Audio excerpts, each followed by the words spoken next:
Welcome back to Highside, Lowside. This is season 12, episode 2. I'm Spurge, joined by Zach, as well as our friend Abhi from Iconic Motorbike Auctions, because we're getting into a discussion around motorcycle investments you should have made. We're also going to take a look at an ultra affordable Suzuki that was just announced, as well as the financial future of motorcycles, all that and much more. But first, a word from our sponsor, Motool. Motool is a longtime supporter of Highside, Lowside, and can support just about any of your lubrication and cleaning needs as well. With engine oil for 2-strokes and 4-strokes, chain cleaner and lube for on-road and off-road applications, and dozens more products to keep your machines clean and running smooth. Plus, a little bit of every dollar you spend on Motool products at RevZilla.com goes into producing Highside, Lowside. To learn more about the Motool catalog, you can go to RevZilla.com/Motool. That's RevZilla.com/MOTUL. And while you're over there on RevZilla.com, make sure you check out the RPM program. That's the Riders Preferred Membership Program, now only $39.99 a year. You get all kinds of discounts on motorcycle gear and apparel. You get $15 for just signing up, free 2-day shipping, concierge service, and it works across all of RevZilla's sister brands. That means J&P Cycles, Cycle Gear, RevZilla, and Rever. To learn more about all the benefits of the RPM program, head over to RevZilla.com/RPM. That's RevZilla.com/RPM. Now, on with the show. Off we go, everybody, on another Highside, Lowside adventure. We do have a special guest, Mr. Abhi Eswarappa today. But before we do that, little kickoff as usual, little Am I the A-hole, little funny Craigslist find, little something. Spurge, what do you have for the ladies and gentlemen today? Today is a not the news topic. And if you haven't been paying attention to the news, a few weeks ago, then it might be news. It might be for you, but for us, it's just a hot take on something that is kind of brewing for the U.S. market. Suzuki confirmed that they're going to bring the SV-7 GX to the United States. And they unveiled the price. Now, Zach, I know that you've already read Lance's article from a few weeks ago, so I can't play this game with you. But what I will say is when Lance and I were talking about this as the news was breaking, he called me. And I know that Lance is especially excited about this bike. Like Lance actually has this on his short list of bikes to buy. Right. So he called me. I was driving home from the office and he's like, Suzuki announced the price for the United States. What do you think it is? And I was like, it's going to be high, right? Like Suzuki brought in a dual sport 400 for like $11,000. So like they're going to make the same mistake again. This is going to be an expensive motorcycle. And what was your guess? Do you remember? What was the exact number? I guessed 11.9 was my guess. Okay.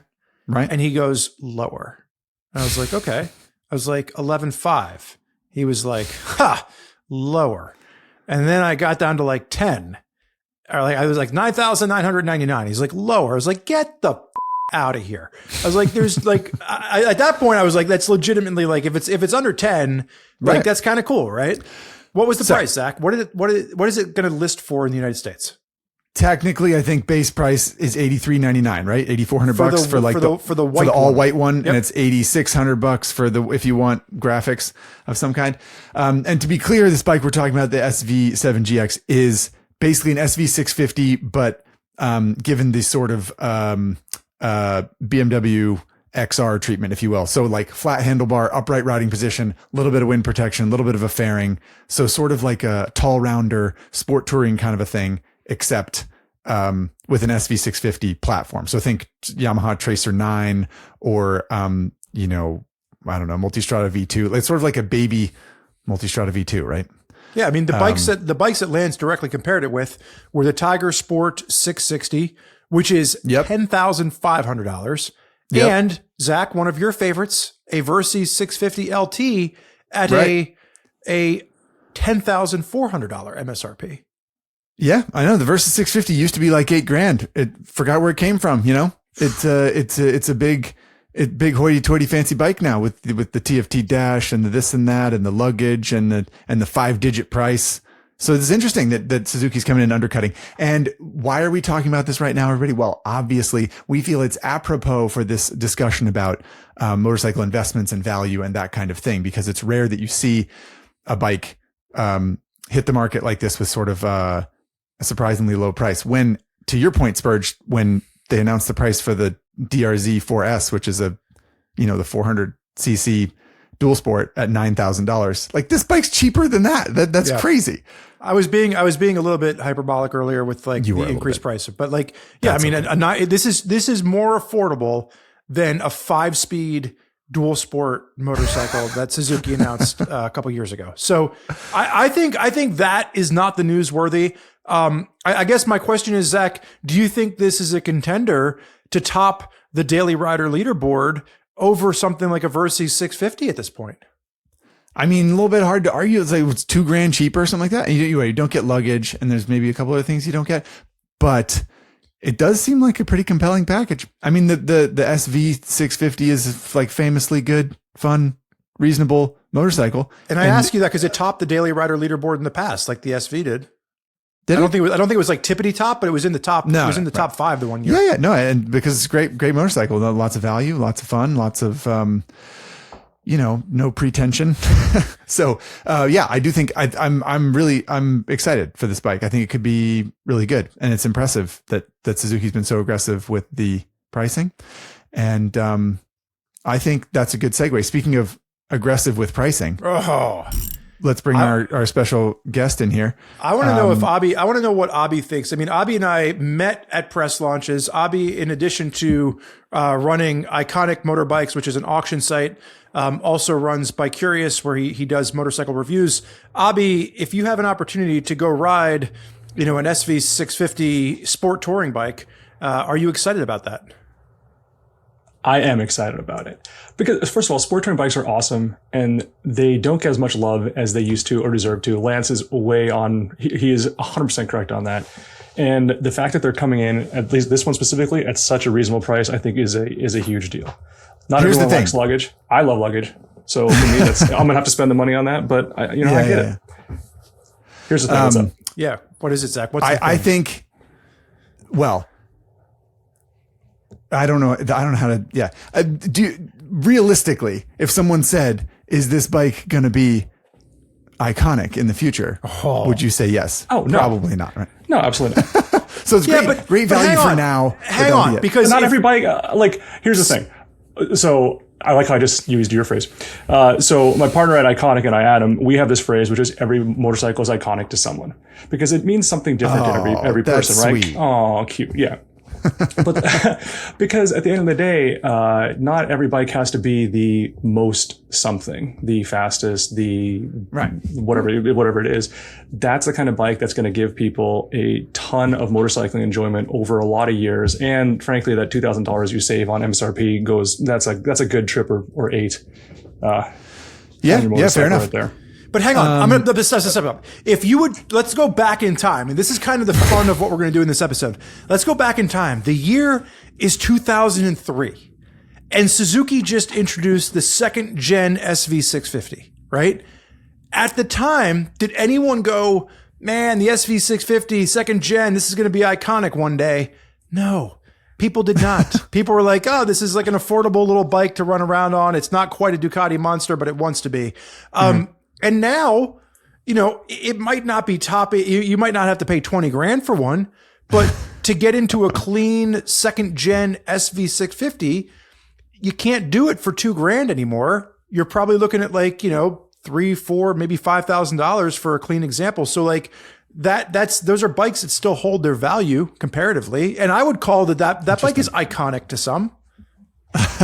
I think club racers is yeah, exactly. Yeah. Every bike is iconic to somebody. I love that. So, before we go on anymore, because we'll have plenty of discussion / argument in. I know. I like discussion mint. We're going to save that one. Producer Chase, if you're listening, discussion mint is a word we're going to use in the future. Why is our friend Abhi part of this podcast, aside from being our friend? Well, Abhi runs the business Iconic Motorbikes Auctions, and Abhi, perhaps you can give the ladies and gentlemen a little elevator pitch or a slice of background on your company and why value of motorcycle might be something that is top of mind for you. Fair enough. Thank you for the introduction, kind sir. So, Iconic Motorbikes, myself, Adam Trump, Chris Jefferson, we started in 2018. We are primarily a online auction house.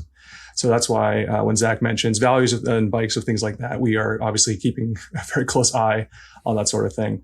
But in addition to that, we have expanded so that if you are buying a bike or selling a bike through us, we can provide all the services you might want in terms of servicing the bike before or after, shipping it all around the world, that kind of thing. We have I think 25 bikes that are going to Australia right now, so we're filling a container for that. I mean, we do this kind of thing all around the world, and it ranges from little. I mean, you'll see a Moto Guzzi Griso project right now that needs a lot of work on it to.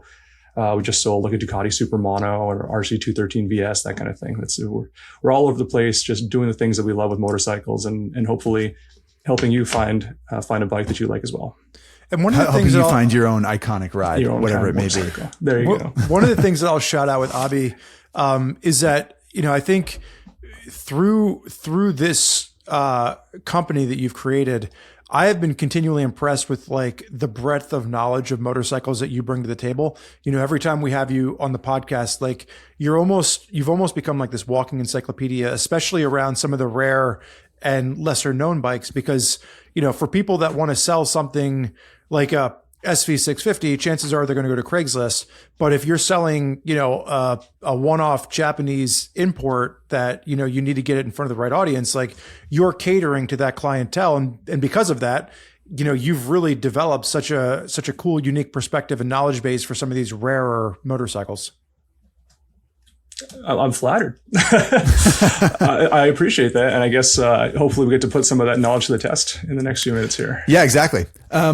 So to jump into the conversation topics we had written down for this whole thing, the first thing we wanted to chew over was just sort of a theoretical motorcycle investment, which is like what personal investment would you make in motorcycling with a time machine, right? If you could go back and buy any bike when it was new in your lifetime. I think for this one, I think it's more fun if we keep this from like from 16 years old to on. That's okay. Fair. I think that's totally fair. Okay. And yeah, I think it's also, well, yeah, I'm curious what you guys came up with for this, because my answer is kind of predictable, but Spurge, do you have some? I know guest honors. Guest honors. Abhi, you with your finger on the pulse of the motorcycle market, such as it is, what stands out to you?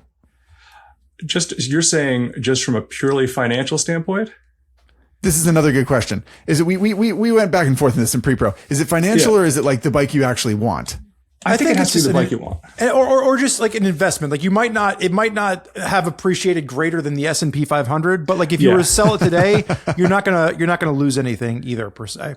Okay, fair. And I'm glad you said that, because I really want to start with, so many times we get approached with like, what's the bike that 20 years from now it's going to make the most money or whatever. It's like it's not. That's not what these are for. And so many times people do that and they let the bike sit and then they want to sell it. And you're like, okay, you're selling a bike that now needs thousands of dollars of work before you can sell it as a runner again. So all that time you were spending money every month on insurance and registration or whatever, all these things. If you're looking at it as a money making thing, go invest in something else. I just have to say that first. Yeah. With that said, great advice.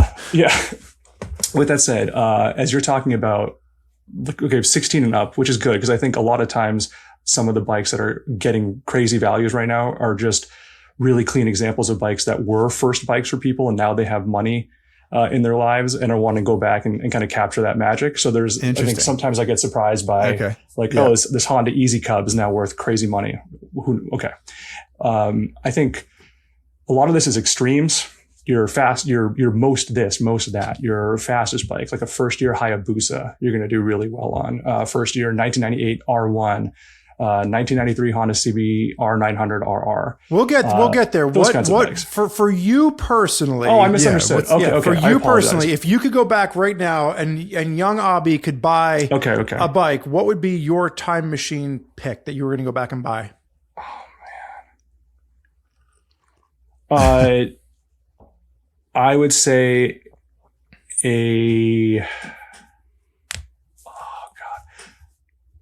95 or 96 Ducati 916. Oh, okay. Why is that? That was my answer. Okay. So because we were probably 16 at about the same time. Oh no, I lied. That's the thing. I was too young. I'm sorry. No. I have to amend my answer. No. It's but okay. if you were 13 when the bike came out or whatever, then you would have been 16 when it was available. So that counts. That counts. Okay. I'll tell you what. I will amend it because that's also kind of a lazy answer. So I will amend it to this. BMW K1200R. That was the first time, like in a magazine or whatever, I saw a BMW. I thought, oh, that's cool.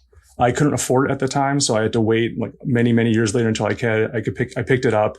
And it was just one of those, it was kind of too aggressive for the average BMW buyer at the time, but not aggressive enough for people looking for like a naked sport bike.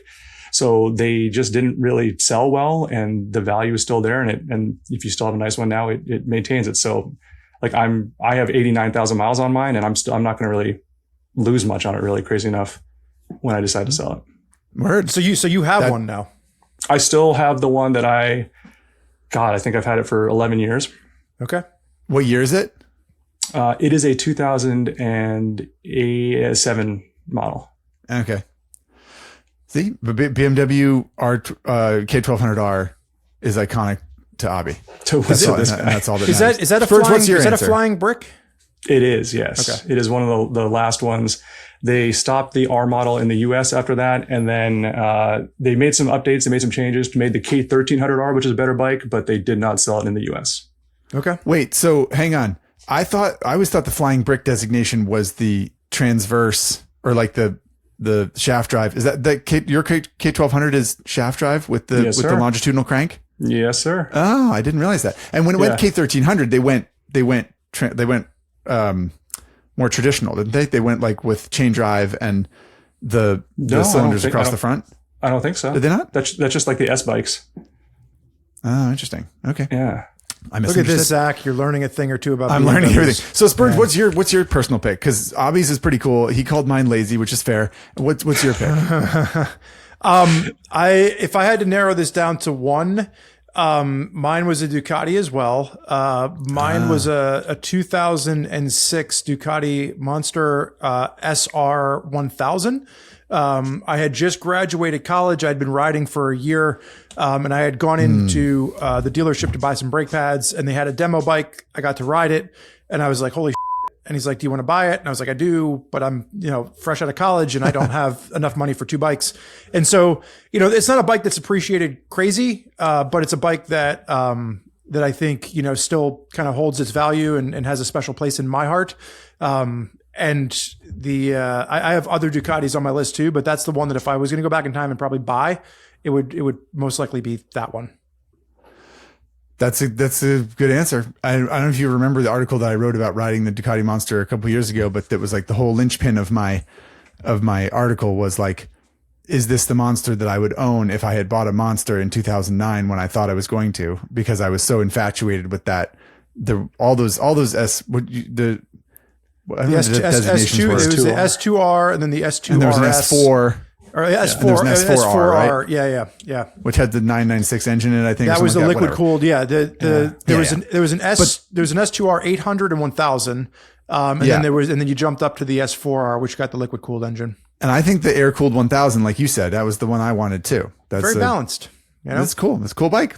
If you remember that was the year where like, if you got the red, it was like red or black. It had the offset racing stripe. It had the white rims.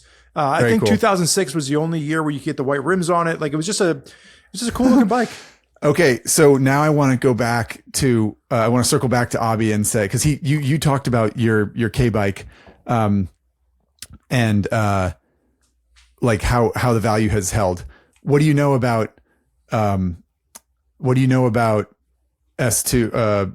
Monster 1000s, S2 1000s from that era? Ooh. Did they hold their value at all or no? Yeah, they definitely did. Okay. So like, and it reflects like people, I think, appreciate the simplicity of what you're saying with the air cooled two valves. Like when you get to the S4 and things like that, then the collectability is going to be in like the RS tricolore that they did, the limited run of that kind of thing. The S2Rs, they hold up real well. The one that I saw, and I didn't pick this, but I guess it transitioned us into like some investments.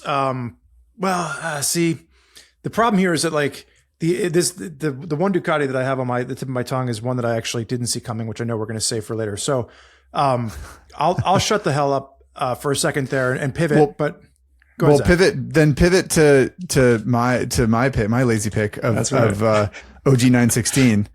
Why is this a lazy pick? I don't know. Well, because it was unfair for me to call it lazy. It's just gonna. It's a popular I think the pick. reason it's a popular pick. I don't think it's lazy. I don't think it's unfair to call it lazy. I do think it's a little bit like how many people would say, "Oh, original 916, that's like the bike." But I'm imagining 16-year-old me, and that's certainly the bike that I had pictures of on my wall, and I was just sort of like, I can't imagine anything cooler than that. And I don't know what the MSRP was when it was new. Do you happen to remember off the top of your head, Abhi? I feel like it was probably like 10 grand or something. We can find it out. But I remember shopping for them. I remember shopping for them when I was in my 20s, and it was sort of like they weren't that expensive. It was like $6,000. You could get a pretty good one, and I was like, oh, that's pretty good. But I couldn't really afford it then, and I didn't need it, and I was like, whatever. But now that whatever 20 years or 15 or 20 years has passed since I was shopping around for them, I feel like prices have gone up. There's almost like a line of demarcation, right? Where technology is new, and then all of a sudden, like the newer, faster, the 996 or the 999, and all of a sudden nobody wants the 916 anymore. And so like there's like I feel like a 10-year window where like they depreciate and everybody wants the new cool hot stuff. And then all of a sudden, like something clicks and people are like, oh, it'd be cool if we had the old one still. And there's also like, there's fewer and fewer of them, right? Just sort of like as time goes on, there are fewer nice examples. And so they sort of like inherently become slightly more rare, right? And that's where Abhi comes in. So, what are some things, when you see something come across your plate, Abhi, and you're like, oh, you know what? I know this is going to do well. And this kind of gets back into where you were talking about earlier. Like, what are some good investments that you can see coming that aren't going to be a surprise to you? Sure. Yeah. So I guess when I jumped the gun earlier, a lot of it is basically your extremes. So what I mean by that is going to be when you think about like the fastest bike that was available at the time, a first or second year Suzuki Hayabusa before they got restricted. Those are always going to do well. With the caveat that you're looking for, like, it's like Zach said, the older they get, the more get crashed, dropped, just poorly maintained or whatever it is. So I'm going to slow you down for a second. Please. I know you're about to list a bunch of bikes, and I'm here for it. But when you say a first year Hayabusa is going to do well, what kind of, how much are those going for? Like, are they clamoring like crazy for them? They're 40, 50 grand, or it's more like, oh, they're just like, they're more than you'd think, but not that much. They're 12, 15 grand, something like that. The latter. Yeah, definitely the latter. There are very few motorcycles that have kind of transcended to well north of what their original MSRP was. Gotcha. That's pretty rare. Which goes back to your whole point of like, this isn't an actual investment. Don't think of it that way. Yeah. Think of it as something cool that you can enjoy. And if you don't lose too much when you sell it, then you did all right. Right. Yeah. Like a nice early Hayabusa. Yeah. Like you said, 12 to 15. That's a pretty good range. We just sold one, like a second year model with a little over 1,000 miles on it for 16 grand. Wow. So that kind of thing. That's probably more than MSRP. I mean, granted, inflation and whatever, but like that's probably more than MSRP, right? It was probably 12 when it was new or something. Yeah, something like that. I mean, and of course, when you get into the really low mile bikes, then you start seeing like the tail of the curve extend. And so we've sold several Hayabusas north of 30. Wow. But now we're talking like 1 mile, 2 mile type bikes, and also people that just really, really, that's just what they want in their we have one collector in the South that's all he wants is early Hayabusas. He's got like, I don't know, 25, 30 of them. What? And that's just like wow. That's so interesting. Yeah. It blows my mind, but whatever makes him happy. I know. Right. Okay. So go ahead. No, I was just say last year, we had done an episode on, like the early, GSXR evolution, and through that research, it was interesting to see, and maybe this plays into a little bit of what you're talking about, Abhi, with it's like you're going back and you're buying the stuff you wanted as a kid, but you couldn't afford it. But I think when you're looking at like the 80s and the 90s, late 80s, early to mid 90s, Japanese sport bikes, it seems like those are really holding their value well right now, whether it's like, some of the early, Gixxers that can get up into, $15,000, ZX7Rs. The one that surprised me the most, I'll be honest, is like I did some research, and the CBR 900RR, like some of those that I saw were going for like high 20s into the 30s. Like that seems, why the obsession with the 900RR? Like, is that something that you've seen come through your doors? Yeah, absolutely. And as to why, I gotta be honest, I don't know. And the reason I say that is I personally, like, this is where different tastes come in. I don't really care a lot about the 90 sport bikes. I find them way too wide in the tank. Like, I don't really enjoy riding them so much. My business partner, Adam, is a little bit older than I am. I think he grew up with them more. And I think it is a little bit more than nostalgia. Like he loves the ZX7Rs. That you were just mentioning about those kind of bikes that are competing against each other.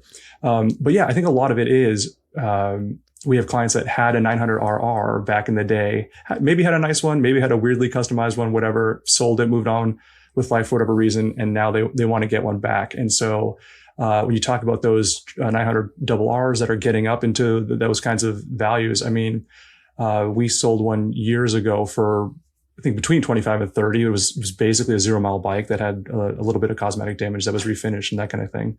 But people just love getting back on the stuff that they used to enjoy. Yeah.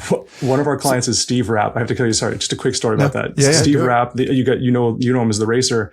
He was for years begging us to find him a really nice Honda VF 1000R 1986 model, because that's just one of the things that he always thought was cool when he was young. And we got him the bike. We got him a really nice example of it. He rode it once and it was just like, find someone else to buy this. This just doesn't work. I hate it. It's like, like the 16-inch front wheel, like the handling of it, that kind of thing. Sometimes it's a case of never meet your heroes. Never meet your heroes. Exactly what I was going to say. Yeah. Okay. So what are some other examples of, you mentioned like early gen. So like a first gen Hayabusa with low miles, or a first gen, like a 98 R1 with low miles, is like, those are iconic bikes because it's the sort of like the beginning of an iconic brand moving forward, right? Like R1 or Hayabusa or something like that.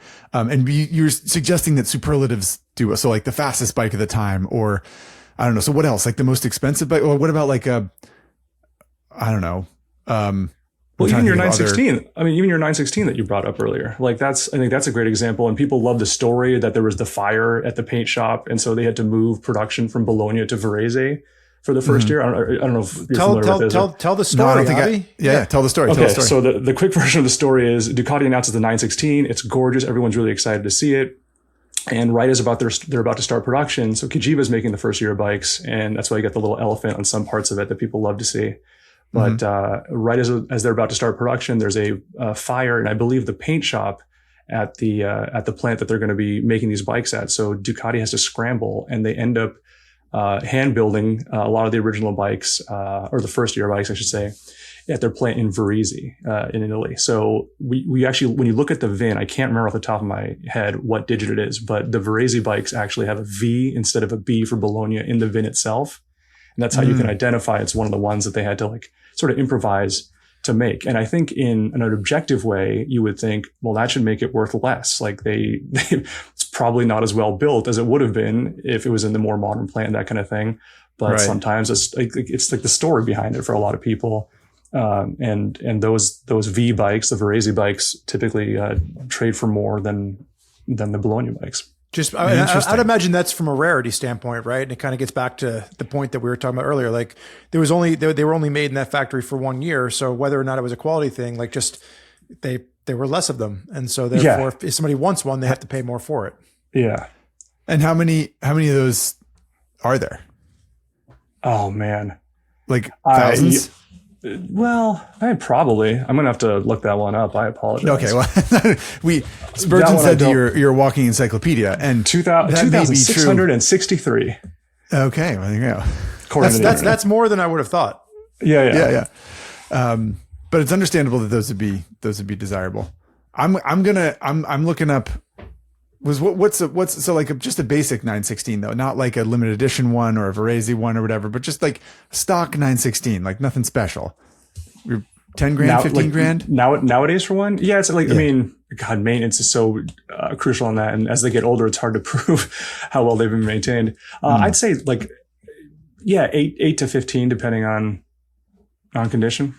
Okay. Yeah. I see. I mean, let's 95 Ducati 916 stock. It looks like it's stock 21.4 sold on your site.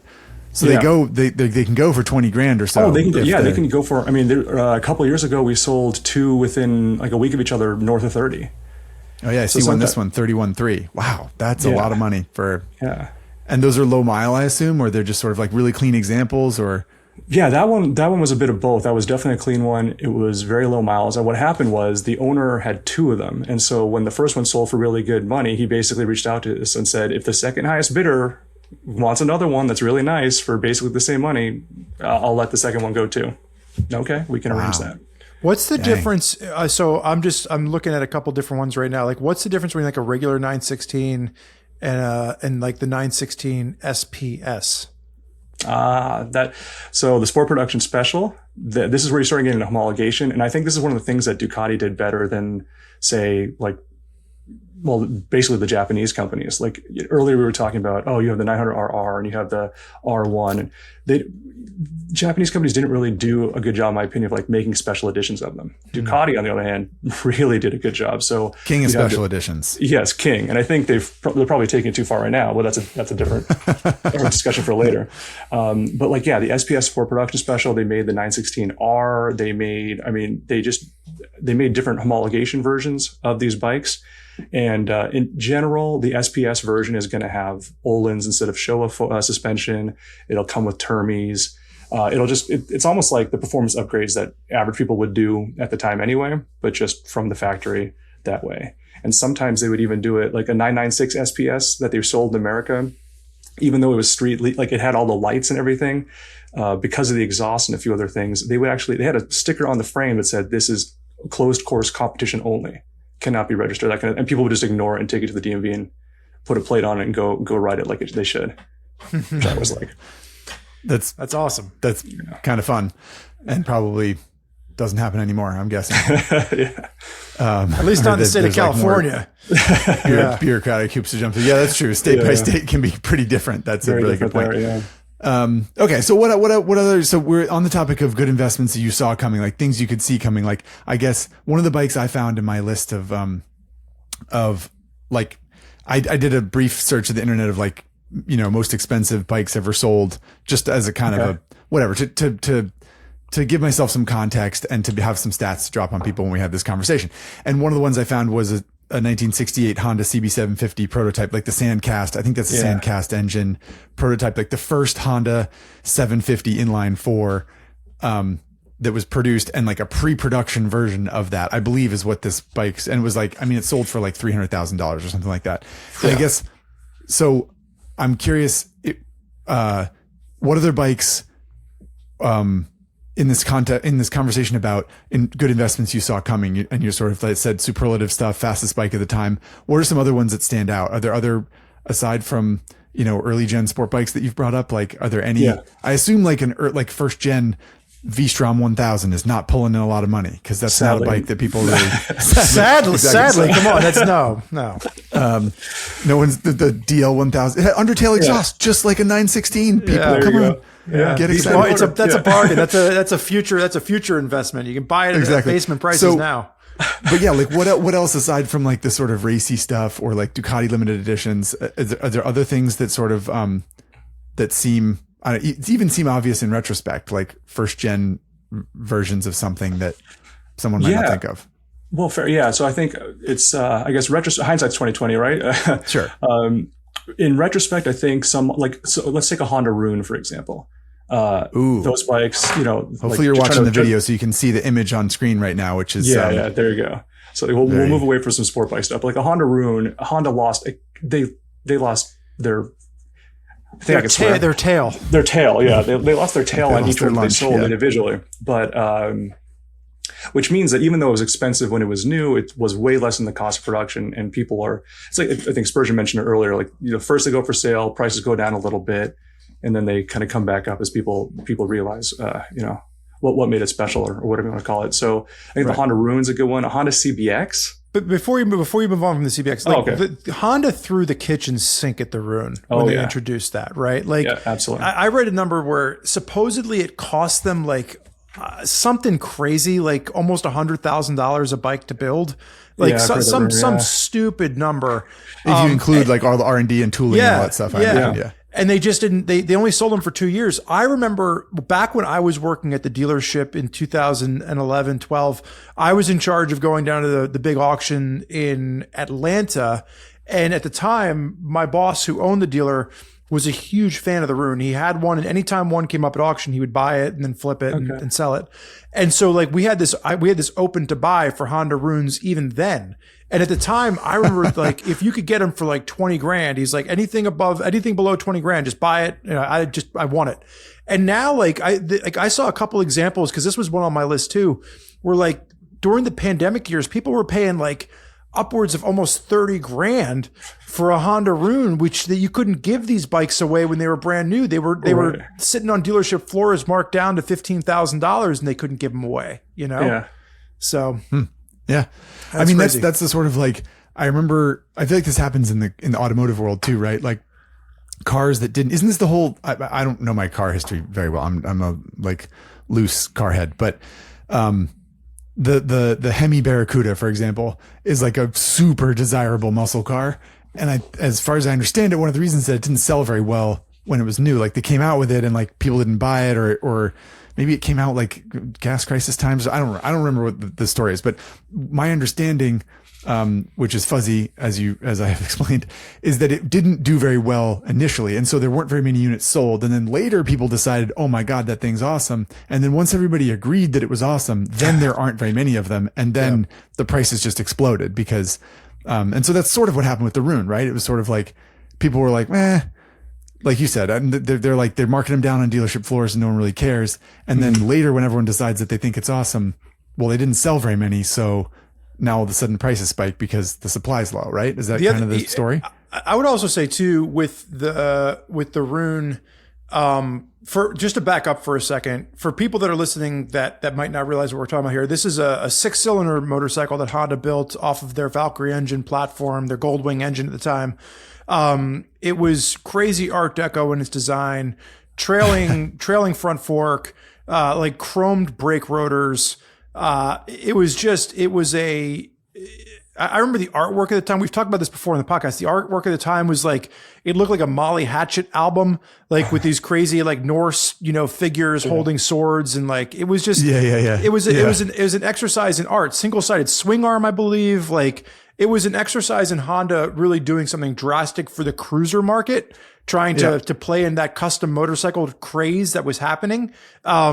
And it just didn't work out. People didn't want to spend $25,000 on a Honda when they could go buy an actual custom chopper for, more money and have something that was truly unique. Right. Yeah, it's a good way to put it. All right. The RC30 kind of has some parallels to that too, as well. Even the one, I know Zach's written one for the Daily Rider, that kind of thing. Some people that were into it and wanted to race bought them up, but those bikes languished in dealerships for a bit. You could buy them for really. Oh, so yeah. Those bikes did not do well initially. I thought they were just like super limited edition from the get go, and that's why they're so expensive now. That's the thing. So they made. I think the U.S. got. Oh man, I used to know this. I think the U.S. got 316 of them or something like that. Oh wow! And so that's pretty... it was a low number, but there were lots of cases of people like, oh, okay, the Honda dealership gets the RC30, and they just can't move. Like in some of the cities, they're able to sell them pretty quick, but in other locations, they just kind of sat there and prices went down. And I get a lot of people that come to me and go like, oh man, I could have bought one of those so cheap when it first came out, and now it'd be doing pretty well. Well, I think we'll get into retrospect here. I think this is actually probably a good pivot point, because there's more bikes I want to talk about. Like for example, Abhi, if I brought you like a first year Harley knucklehead, you're probably going to be interested in that. Like panheads are starting to now pick up, money because the knuckleheads have gotten so expensive. Yeah. There's certain bikes that when you think about like Harley Davidson, for example, we really haven't even talked about, but like a knucklehead, those are $30,000 motorcycles in decent condition, upwards of 40 in some cases. Panheads are starting to get, up there in price. So, I think there's more bikes that we can talk about that we're aware of, but then I think it's fun to pivot into some of the ones where like, holy shit, I didn't see that coming. Right. But speaking of things that we didn't see coming, we're going to take a quick break for a podcast ad from our friends at Motul. Okay, so we left off kind of with a quick mention of, something like a Harley Davidson knucklehead, iconic, starts, pre-war, goes through the post-war. So like a 1936 to 1947 Harley Davidson big twin, right? You're now seeing, as those become increasingly rare, you see Harley Davidson panheads, which is 48 through 65-ish. Those are now starting to, sell for higher prices because they're becoming increasingly rare. We talked a lot about Japanese sport bikes. We talked a little bit about, the Rune as like a Japanese cruiser. But I guess my question is like, Abhi, do you see anything coming through in the world of like American V twins or Harley Davidsons that surprise? Like, I wouldn't be surprised if you're like, yeah, man, like a knucklehead, that's a good investment. Right. But is there anything in the HD world that's like a surprise to you that like catches you off guard and you're like, holy shit, I can't believe that sold for that much? Okay. There are some, I'd say more obvious, like limited edition bikes, which are always going to make sense from a collectability standpoint. I don't know if you've ever heard of like the Cow Glide, which was it was like an electric glide. They did a limited run, and you definitely have to show a picture of this one to folks. But I mean, the seat specific, you have to look at this. It's comical. But the seat's got a pattern that just looks like the skin of a cow. Some people call it the Cow Glide. Some people call it the Moo Glide. Okay. So you clearly just thought, everyone Harley Davidson about this kind of thing, which is cool. They from a more modern front, they're doing the Revival series, where they're doing 1,500 bikes a year of something that harks back to a bike in their past. So the first one was the Electric Glide, or I think it was their tribute to the first Electric Glide FLH with the gorgeous blue bodywork and the white Batwing and that kind of thing. One of the ones that those are, I think, a little more obvious in that sense. One of the ones that I've been surprised about, XR 1200. Right. So that was just very cool. Yeah, go ahead. Yeah, Zach. that was Harley's sort of like naked sport bike, if you will, or just a more standard motorcycle, not a cruiser. Yeah. Right. With a 1200cc air cooled engine that was, I think, rubber mounted maybe. And I think so. Yeah. For people that aren't diehard or dyed in the wool Harley people, the XR 1200 was a much more relatable and like kind of cool experiment. Yeah, and they race them, so you can get some of the X race bikes, or you can get like Vance and Hines would sell a kit to the public that very similar to what they offered to the racers, and so it's for exhaust. You mean for an exhaust, like different number plate, headlight setup, different bars. Cool. Like it was actually a pretty comprehensive kit considering. Mm-hmm. The V rods are pretty cool, and I think those are the ones that they co-designed the motor with Porsche, a liquid cooled motor, and right, so which is a 60-degree V twin, I think. Yeah, I think that's right. And so like very un-Harley, yeah. Yes, exactly. And so because it was un-Harley, a lot of the traditional fans kind of just poo-pooed it at the time, and so they didn't sell as well as they should have. But now people, especially now that there's so many more liquid cooled Harleys with the M8 and all that stuff, people are just more used to the concept and willing to do that. And so the V rods are pretty cool in that sense too. Yeah. Well, I think we should, because this came up, because like American V twin stuff came up, we dove into this conversation, like our entry into this conversation about motorcycle values and investments and whatever was sort of like initially our 16-year-old selves, right? Which puts us in the 90s or something like that. But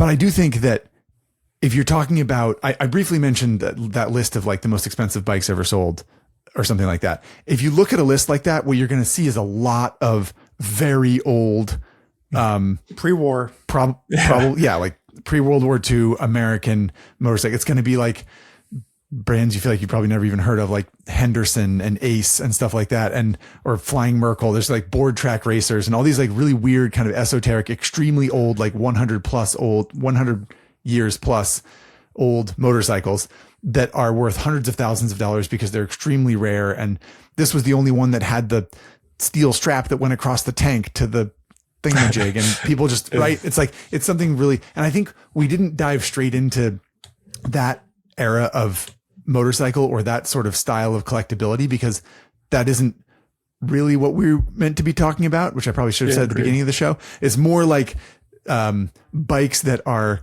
in the current kind of like vernacular, something you might see around that is, you know, valuable or that people that are still riding motorcycles would remember, basically. I would say also maybe a little bit more accessible. Like what? Exactly. We're not talking about $250,000. Yeah, whatever. I'm not even that, but like I was going through like the top bikes that sold, and like for the longest time, the most expensive bike that ever sold was a 1908 Harley Davidson strap tank, and it sold for like $935,000, and then that was just recently beaten by a Cyclone board track racer, which topped $1 million. And it's like, cool. Like no one's buying that to actually go out and ride it. I think some of where we wanted this conversation to land was that like Abhi or Zach or myself could go out and, you know, you could buy a Monster S2R 1000 for like $8 or $9 grand. And like, hey, it's cool. It's going to be a good investment. You're not going to lose money at this point. Kind of a vibe. Yeah, exactly. Yeah. Accessibility is a good way to put it. So one of the things with like that in mind, you know, if you remember back to Daytona at the end of last year, or maybe was it? No, I guess Daytona would have been. I'm trying to think of where they released it. But remember when Harley introduced the prototype of the Cafe Racer thing that they did?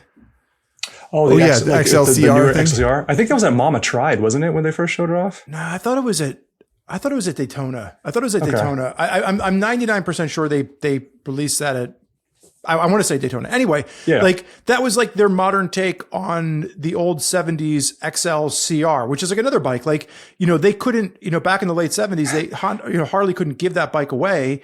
And so because of that, they didn't sell a lot. And now to get one in decent condition, you know, you're, you know, $10,000 to $12,000 ish. So, you know, if it's something that piques your fancy, probably not gonna go wrong, you know, buying one of those and riding it around on the weekends. That's fair. I know you're kind of hot to trot for that that prototype they showed too, which is pretty cool. I mean, I don't blame you. Pretty cool looking bike. Okay, so the part of the discussion I've been very excited about, and I hope that you guys share this enthusiasm, is this idea of good investments that we did not see coming. Like some bikes that have held their value in a way that is sort of like kind of surprising. And sure, you could say, you know, that it's surprising that a Harley Knucklehead is worth 35 grand when it was probably like at one point just the most popular motorcycle on the road, right? But again, it's 80 years old or 90 years old, whatever. So it's like in some ways less surprising. What really comes to mind for you, Abhi, when someone, when you say the phrase "a good investment we did not see coming"? Is there a bike or a type of bike that stands out to you as or even a specific model that you sort of like, you're always impressed that they pull in money, even though it doesn't seem special to you or to anybody else? Yeah, there's probably a couple out there. I think I'd start with the Ducati Sport Classic. I took it off the tip of my tongue. Okay. Yeah. Well, that's another like, that's another story of like a little bit of a flop, right? Yes, absolutely. Where they came out and they didn't sell very well. What is it? What is it for the audience that might not know? Yes. Okay. So Ducati Sport Classic was, I think Ducati was a little ahead of their time with it, but it was kind of a neo-retro bike before a lot of companies got back into that game. So standard sport bike, 1000cc V-twin motor, or L-twin if you're a Ducati guy. And one of the things about it was fairly aggressive riding position, which didn't help. But they made a couple of cool versions with sport, like some with fairings, even with full fairings. They made the Pulse Smart, which is a very collectible version of that bike. And that was probably one that was like always going to be collected. Even when they came out with that was like a Ducati limited edition thing where it was like, that's probably going to be desirable someday. I feel like that one you can sort of see coming. But the other ones, the regular ones, they sat and languished on dealership floors, and they were like a cafe racer, right? And the only thing that was competing at the time was the Thruxton from Triumph, but Triumph's Thruxton was like $3,000 cheaper from an MSRP standpoint. So people were just buying that. And I remember there was it doesn't help that this bike was introduced right around the time of the housing market crash at the 2007, 2008. Yeah. The whole motorcycle market kind of took a nosedive, but like you could find them on dealership floors. I feel for like, $6,500 to $7,500 marked down. People were just trying to give them away. Yeah. And Abhi, what do they sell for now? Like, why is that surprise? Like, what would you see him sell for? Now a nice clean original example is 15 and north of that. And then a lot of people put really good modifications on them. And then we see them sell for, north of 20, north of 25. Yeah. The Paul Smarts are obviously even more than that. I think though, if you are looking for one and don't want to spend that kind of money, which I would understand, the cheater is the GT 1000, which is a very similar bike, very similar chassis and all this stuff. But Ducati kind of made it more of a comfortable 2-up type of thing. So it's got from the factory, it has, I think, the most comical look. Like the shocks look 15 inches tall. If you're able to see a photo of it. Yeah, the rear wheel looks like it's like there's a huge gap between the rear. Yeah, exactly. There's a huge gap between the rear wheel and the fender and that kind of thing. But a couple of quick mods on that, and it just really ends up looking like a sport classic anyway. And you can get them for feels like half the price. Yeah, I'm just looking on your site right now. It seems like they've sold for 6, 5, 6, 8. Yeah. That doesn't seem that bad. It's probably the motor's the same. Everything, right? Most of the important stuff is the same. Yeah, right. I would agree. That's one that I had on my list though. Of like, I didn't see it coming. But it ties into another bike that's based off of is if you go back to the mid 70s through the early 80s, the 750 and the 900 SS. Those are bikes now where like you could be looking at $40,000 to get into some of those like bevel driven, older, Ducatis that those are based off of. Actually, I think on that list of most expensive bikes ever or whatever that I found, there was an old 750 SS, like a bevel drive 750 SS from Ducati that it might've been a Paul Smart as well or something like that, but it was like $250,000 or something. It was berserk. And I know that's not exactly what you're talking about. You're talking about the Hunter S. Thompson era, of super sport, right? Like early 90s Spurge. No. I'm talking about the 70s through early 80s. Yeah, I'm talking about the old bevel drive 750s and 900s. Yeah, those are the ones that are commanding. Super desirable, crazy money. Okay. Well, on the topic of accessibility, I got one I'm going to throw at you guys. That was my top pick for good investments we did not see coming. Are you ready for this? Okay. Suzuki DRZ 400 SM. All right, that's a good. How do they hold their value? Yeah. I mean, it's all just because Brian Murray buys them all up. Exactly. SoCal Supermoto just owns. It's like De Beers owning all the diamonds in the world. Yeah, exactly. Yeah, So like, I feel like, yeah. So this is Suzuki's DRZ 400 dual sport, but Suzuki years and years ago, I don't remember when, but probably 20 years ago or more now, they built a Supermoto version. So it's a dual sport 400cc motorcycle that they put 17-inch street wheels and tires on. And I think a bigger brake or something like that, but it's basically a dirt bike for the street. It's a classic Supermoto transformation. And for some reason they just like keep on.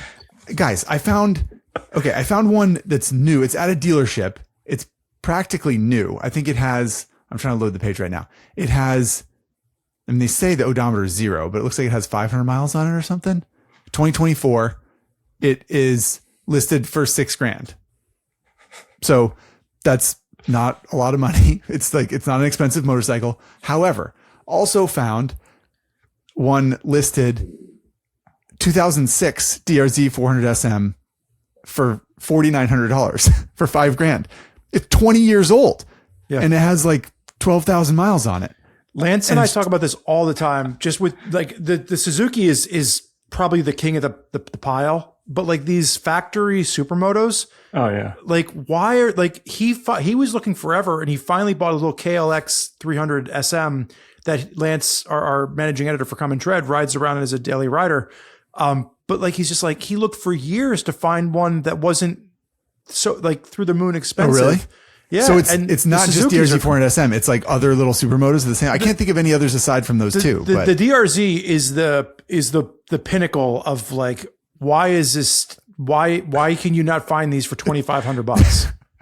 I'm guessing you don't see a whole lot of them come through the Iconic showroom. Is that true, Abhi? Or That's fair. We don't see a ton of them. I think the ones that we do are going to be more like your Aprilia, like SXVs, the 450s and the 550s, and Right. sometimes we've done like a couple of TM supermotos. But that's when you're starting to get into like the exotic.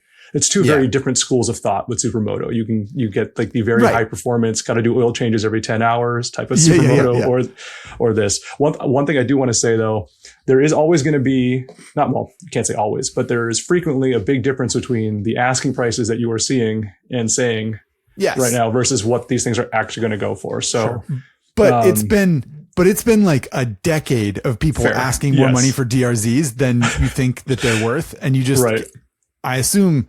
I don't think it's just one crazy guy being like, no, man, it's super hooked up. It's a whole culture. It's a whole culture of people who have DRZ 400s, and they're just like, this thing is great and I love it. And it was not that expensive to buy, but I'm not going to sell it for cheap. And it's like everyone agreed. Well, I think, because supermotos are objectively awesome. And if you are trying to but the factory, I think right now from the factory, you can get like a KTM or a Husky 450 supermoto, but those are more like the extreme performance side. And those are that's well north of 10 or even. You're talking about like a closed course only, like a race bike. Well, and that's the other thing. So like who else makes a street legal supermoto right now? It's just the two guys, it's just the Kawi and the Suzuki you mentioned, right? So I think, so sometimes you just, Before we get back into, go ahead, Spurge. No, go ahead. But before we get back into good investments we did not see coming, which I have another couple of little nuggets for you guys, but we're on the topic of supermotos now. I own a 2006 KTM 950 supermoto. That's right. KTM's beloved carbureted 947cc V-twin makes a lovely sound, a Krapovich exhaust on there that I did not install, but it sounds amazing. Cool bike, great brakes, handles well, good suspension. And I bring it up because it does not appear to have been a good investment. The prices are quite low for that motorcycle. Oh, really? In particular. I would have guessed you'd be able to sell it for what you at least bought it for. No, absolutely not. No, really? I think I paid. No, I think I paid $8,000 for it. That was 17 years ago. So it was a long time. But yeah, someone just messaged me on Instagram the other day and like, hey, I know you have one of these 950 supermotos. I was going to buy this one. Like, what do you see? Just sent me some pictures. And he was like, I'm thinking about this, like getting it. And what do you see in this listing? Like, does anything look odd to you? Or like, are there any aftermarket parts or something that your bike has that something like blah, blah. Yeah. And he was like, it seems like it's worth $3,700 to me. And I was like, 30, son of a, I didn't realize that it had plummeted so far. If you feel bad, let me tell you about a boy that bought an 890 Adventure R Rally at the height of pandemic pricing used, and felt like he made a really good investment on a rare 1 of 700 motorcycle, and then all of a sudden KTM decided to make it again 2 years later, and have been making it ever since. And I've very rarely sold a motorcycle for significantly less than what I bought it for. So as long as I never sell this motorcycle, I can keep that streak going. And Zach, what'll make you feel even worse, I think, is if you the off-road like sibling of your bike, the Super Enduro, those seem to do quite well sale-wise. Do they now? Can I get like a 21-inch front wheel and a 19-inch rear? Yeah, but hang on, turn because my bike into a Super Enduro and then sell it. The Super Enduro was different than the regular the Super Enduro was kind of like the 890 Rally of its day. Versus like a regular 950 Adventure R. Well, there was the 950 ADV, right? Yes, and then there was, and the Super Enduro it didn't have the exactly down. Just like it's kind of like an 852 Mega Motor or whatever. But it's kind of a cool take on it, and those seem to be pretty collector, at least in the ones we've been looking at. Yeah. Oh, really? Okay, yeah, that does make me feel worse. Thanks for that. Yeah, you're welcome. All right, well. Well, go look up what 890 rallies are selling for used, and then I'll send you a private message as to what I paid for mine, and you'll feel a lot better about yourself. So one of the bikes, and I talked about this, Abhi, Zach and I did an episode, I think it was a couple seasons ago now, where we gave ourselves an imaginary $20,000 and we were allowed to go buy 3 bikes off of Craigslist, and we did it in different areas of the country. And one of the bikes that I always wanted, and it was a very affordable purchase for a little while, and what surprised me was how much they're going for now, is the BMW R1200S, like the 2007-ish, 2008. Yeah. And I remember for a while you could buy them for like $6 or $7 grand. It was a cool little sport touring bike. You could get the Owens with the fancy wheels, and like it was like cool, man. They depreciated nicely, and then all of a sudden, somewhere they've started going back up again. And now, you know, I don't know if you've seen any of these come through, but I know I've seen them locally for like between $12,000 and $15,000 to get into, you know, what is roughly a 20,000 or a 20-year-old BMW that it wasn't the best sport touring bike when it was introduced, let alone, you know, 20 years down the road. Yeah. Oh, that's crazy. But they look cool. They look really cool. I've owned an R1100S for a while, which I think is a better sport touring bike. Okay. And then the 12 is more aggressive, but I think it's cooler. And it's funny you mentioned that, because I actually had that on my list of like, I thought something that I thought would hold value more, but didn't really. Oh, really? Okay. I haven't seen them going for the numbers you're talking about yet. Yeah. But I wouldn't be surprised if they get there. And again, maybe that's like cool. What you're talking about with like asking price versus like what they get realized for too, you know? Right. Yeah. Right. Yeah, fair enough. But, so you're telling me if I go down with like a couple $1,000s in my pocket, I might be able to talk these guys down. Yeah. Get one of the candy cane ones, that red and silver stripe page up. I want yellow. Of course you do. I want the yellow one. Of course you do. Yeah.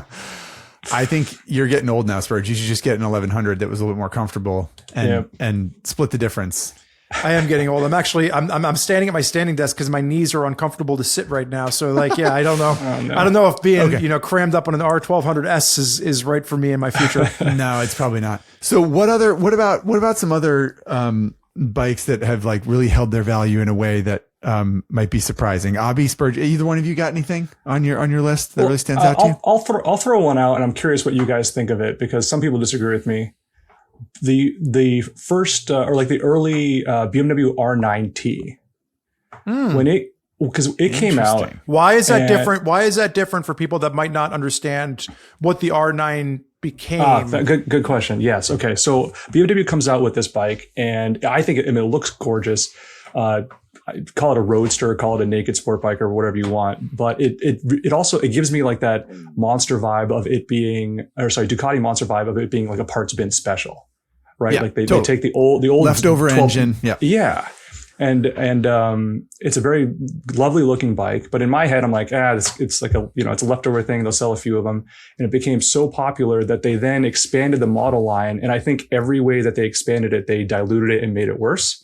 Yes. Like you have the Scrambler, the Pure, the Urban GS really bums me out. But they dumbed it down compared to the original version was like good suspension, amazing brakes. Exactly. Like they didn't just throw the kitchen sink out. It was premium. Yeah. It was. Yeah. Yes. And that's a great point. So they were able to make it more accessible for people price wise. I think I'm missing one of the Racer. But you're not missing anything, Abhi. You're not missing anything. The Racer, which is one of the like worst combinations of uncomfortable to lack of performance that I have experienced in a modern sport bike. Yes. Oh God.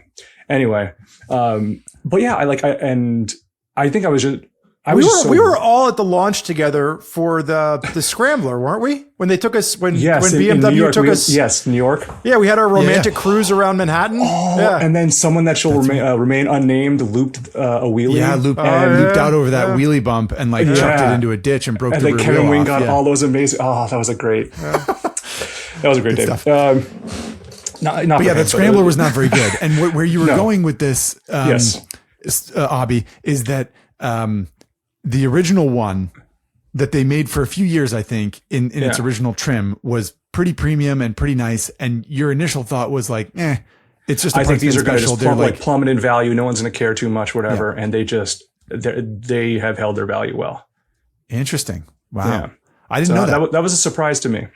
Yeah. And that's actually kind of, that pleases me a little bit because I remember riding that bike for the first time, the original R9T in 2014 or whatever it was there. Yeah, that sounds right. And just thinking like, this is a little bit of magic. It's really good. It's really good. Like it works well. And it's not, it's not ripping fast, and it's not a sport bike, and it's not ultra comfortable. It's not like, but for a styling exercise, and for this sort of like the 9T was that, it's BMW's 90th anniversary. So it was its 90th birthday present to itself, but that was the whole spiel and sort of brochure material around it. And it was a design exercise, and it was sort of cute.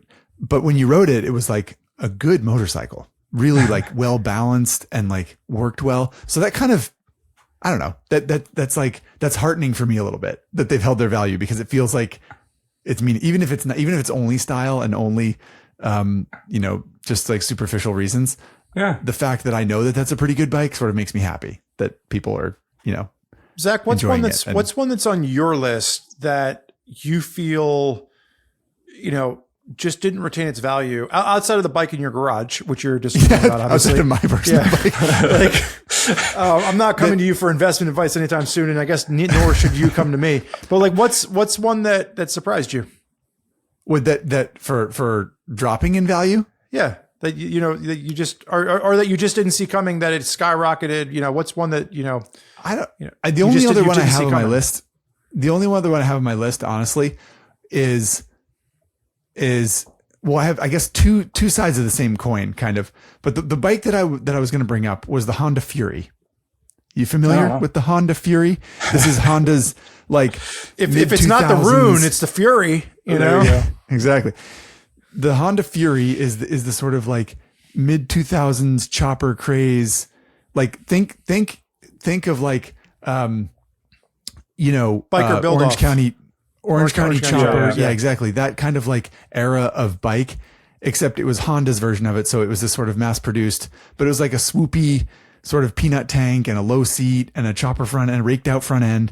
And Honda's been making it forever. They're still making it. I just pulled up You can go to their website.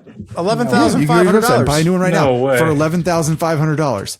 And I found one, and again, this is back to the whole asking price versus whatever, but I found a 2018 with low miles, to be fair, but this is an 8-year-old motorcycle and it's listed for 10 grand. And I found another one for like 8,500 that has like 8,000 miles on it or something. And to me, that just blows my mind. And so on the one hand, there's a reason Honda's still making it, right? It's like, you can look at it and be like, that's a style of motorcycle that is no longer popular. Why would they ever make that? But clearly Honda knows something we don't, right? They probably wouldn't be making it if they weren't selling it. And the fact that people are seemingly asking like 80% of MSRP for a bike that's a decade old kind of blows my mind. I'm wondering, because like I'm on their website right now, and the only one that I can see new is like a 2024 model. I'm wondering if they've just made so many of these and they didn't sell. They made 35,000 of them in 2007, and they're just been slowly doling them out of containers. And they're just repainting them. Like the one that's on their website right now is like an army green or some color. It's called. I just saw the color here, but yeah, it's like a weird adventure green. Yeah. So I'm wondering if they're like, well, it didn't sell in blue last year. We sold 3 of them. We've got 34,000 left to move. Let's paint it adventure green and sell another couple this year. Yeah, and we just have to paint the rear fender, the front fender, and the tank, then it's a completely new motorcycle. Yeah. Well, anyway, I know that's a weird pick. I would love to talk. We've talked about this bike before in the podcast. I would love to get to someone over at Honda and be like, listen, what's going? Like, there's no way they're selling these new. What's the story? What's going on with the Fury? Well, the other side of this. The other side of this coin is the Honda Shadow, which I wrote an article about a couple years ago. And in my research realized that like the Honda Shadow has actually been around for 40 years. And it's like one of the longest standing models in all of motorcycling and in Honda's lineup.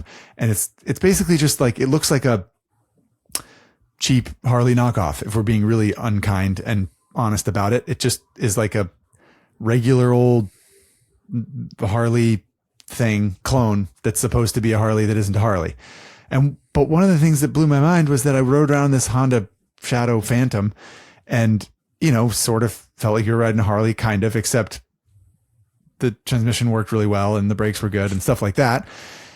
And it was like $8,500 for this bike. And you're like, okay, well, you don't get a lot of motorcycle, to be fair. You don't get any wind protection. You don't get any of this, any of that. And then I looked up how much it sold for when the Shadow Phantom, that sort of particular model, came out in like 2011. And it was like $8,000. In other words, the price went up like $400 in 15 years. And they just keep on selling it. And that's the kind of thing that I'm not saying buying a Honda Shadow is a good investment, because you probably won't sell it for a crap ton more than you bought it or anything like that. But the fact that that bike has somehow kept selling and somehow made sense for Honda to keep selling at exactly the same price for more than a decade kind of like blurs my vision a little bit. I don't think I answered the question that you asked me, Spurgeon. I just no, I think that's a great. There are things that we didn't see coming. I know when I was going through research, I'm going to say this. I know I'm going to take flack for it, but I always like to just check in on VFR pricing. And sure. And like you can't find a $2,500 VFR anymore, right? And so I think you're getting to some of these bikes, where you're not going to lose money. You're not going to lose money if you buy a used VFR. You might even make a little bit of money depending on where you're looking. Like I was surprised at like 6th gen VFRs and like what they're commanding, because that's a bike that, again, the 6th gen was introduced during the market crash 07, 08, 09. The anniversary tricolor 6th gen, I think, was like 07. And you could find dealers trying to give them away for like 60. I was living in Los Angeles at the time. And, if I had $6,000, I probably would have bought one, but I didn't have $6,000 at the time. And now those are, going for, maybe 5 figures. And I would have never really guessed that. I wasn't expecting to see the 6th gen. But secretly you're happy that the VFR values have gone up. I do miss the days of being able to find, a 5th gen VFR on a dealership floor for $2,500. You don't really see that much anymore. Those are starting to now command value and, older, and they're rare, and some of that stuff's becoming more valuable. Yeah. I mean, is there, I guess to pivot a little bit, maybe I'm curious, Abhi, in your, running Iconic, and so occasionally I look up bikes on Iconic where I'm browsing Iconic where I'm just sort of like curious.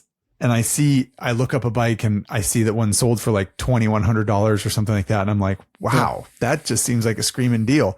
And I feel like not even from the sense of practicality or like, anything like that, but are there bikes that stand out to you that, I don't know, that didn't hold value, that surprise you when they sell for $3,500 or $5,000 or something like that? And you're like, man, either first of all, that person's really taken a hit on how much they bought it for, or that doesn't seem like enough for, like that bike should go for more, but it just doesn't for whatever reason.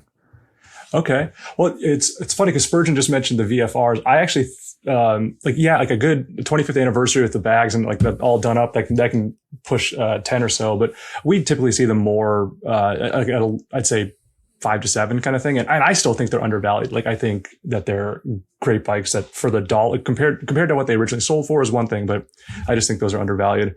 Mm-hmm.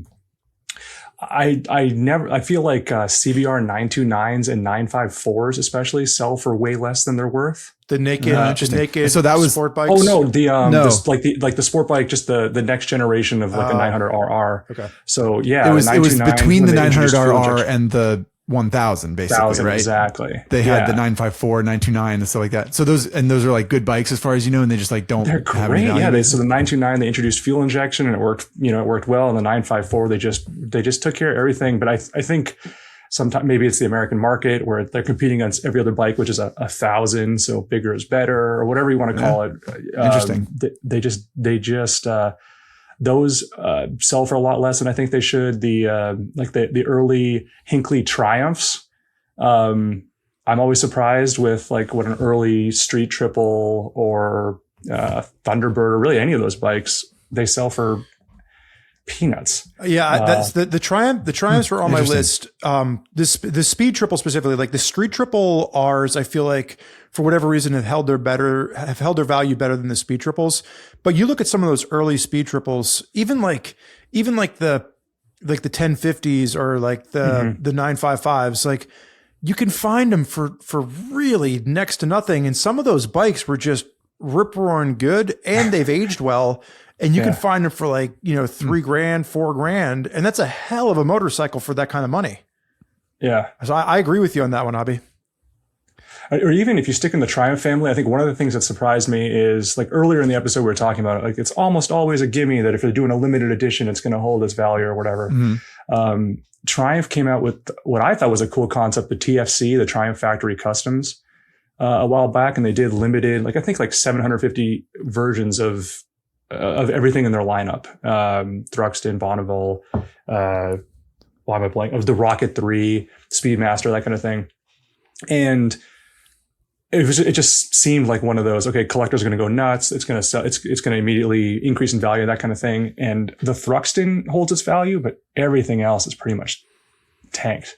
Which is crazy to me because like the Thruxton is good to look at, but I've never had anybody come to me and say, hey, I'd like to buy a motorcycle. What would you recommend? And never once has the Thruxton come to mind. No. Like I've never once gotten a Thruxton being like, I'm glad that I'm riding this motorcycle. It's cool. It's like a one trick pony, but like, it's not a bike that you think about for the average anybody. No, it's funny how much better the even just like a Bonneville T120 is. Yeah. And it's like the engine, or even, I mean, if you're talking, I have such a soft spot for the Speed Twin 1200, which is like it's a little more reasonable and a little bit less stylish, or a little bit less styled, I guess, than the Thruxton, but it has like the same big burly 1200cc engine, and it's like a little bit sportier than the Bonneville, and I just think it's an awesome bike. But yeah, but this gets back to the fact that motorcycling is a very emotional pastime, right? And it's like people want what they want. Like the thing that you want is probably worse than the thing that you need, or if that makes sense. And so the Thruxtons, I get, like when you see a Thruxton parked on his kickstand, like it's got a ton of presence, and they're awesome looking bikes. And if you've ever ridden one, you're sort of like, I think I'd rather ride umpteen other Triumph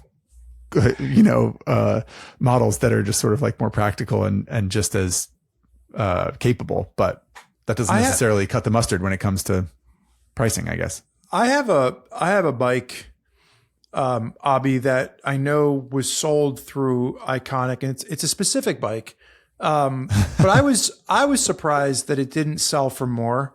And this was a 2006 Aprilia SR50R factory scooter. And this was a bike that was owned by one Zachary Quartz. Celebrity ownership, yeah. Celebrity owner owned, can really affect a bike's value. Two-stroke scooter. And it barely, I think it sold for $1,600. So somebody out there, I feel like, got a smoking collector's item deal on a Zach Quartz owned scooter. There was a caveat with that bike, I think. I think it was a old non-running scooter. Yeah, it was. I think it was not. Yeah, it was like no, it ran. It just it wouldn't rev past 6 or something like that, right? It was. Oh, did it not run right? I didn't even remember that. There's some issue with it. In that case, I made out like a bandit. Yeah, the ad says the bike starts and runs, but does not currently hold an idle and struggles to rev past 6,000 RPM. And I remember asking Zach. So this is sometimes like little things come to mind as I'm preparing for episodes. But I remember at the time asking you, could you just have Ari look at it? Like maybe Ari could fix it up before you sell it. And you said something along the lines of like, I don't think I could pay Ari enough to want to, help me with this particular scooter. Yeah. I mean, I can't imagine if I don't think I did go to him, but if I did go to him and say like, hey, can you work on my fuel injected 2-stroke scooter and try to help me get it running right? I think he would be like, are you serious, man? Yeah. I've got other stuff to do. I think this is before we had kids. So I don't even think he was like, it would have been like, the nicest no you've ever heard. Yeah. Yeah, exactly. Well, yeah, but you guys don't know what I paid for that scooter. So like maybe that was a great investment. Maybe I bought it for $800 and I doubled my money. That doesn't sound. No, if I'm being honest with you, I think I bought that, I think for $2,700, $2,900, something like that. In 2006 or something like that. So you got your money's worth. You didn't lose that much. You got your money's worth. Whatever. I lost $1,000 or something. But that's a good point, Abhi, right? Like, it's not like if you put your money in the stock market, you don't get to have any fun with it. And you don't get to ride a motorcycle. You get to retire one day and, Right. sit on the beach. Sure, you haven't broken your collarbone, but whatever. Yeah, exactly.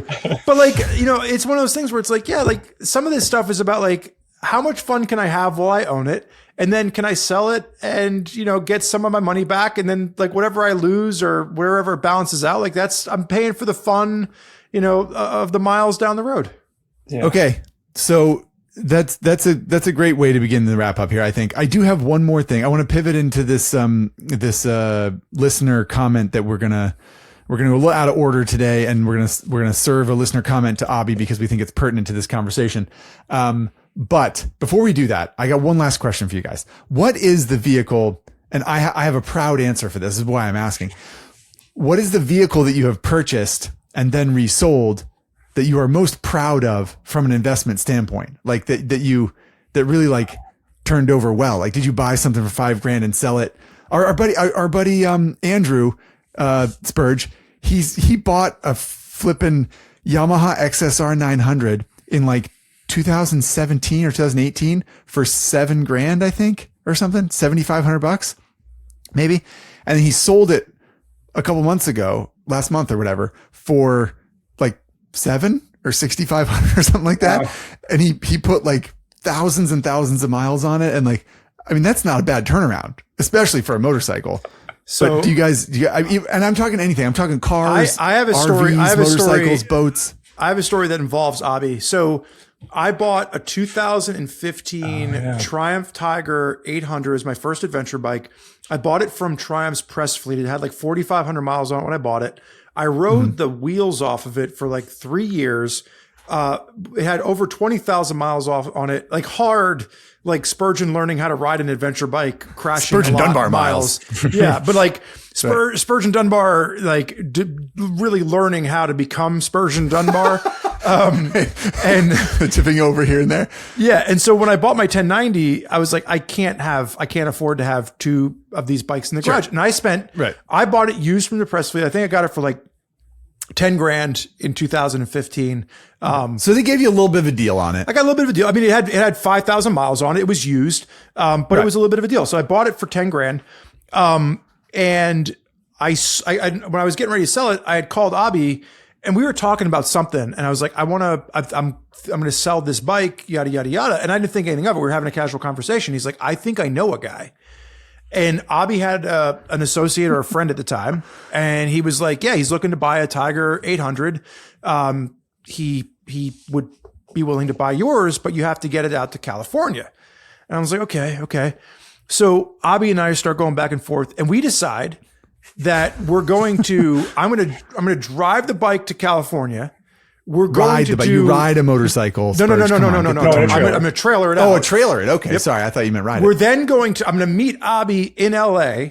We're going to do LA B to V, which is like a 500-mile, 2-day dual sport desert off-road thing.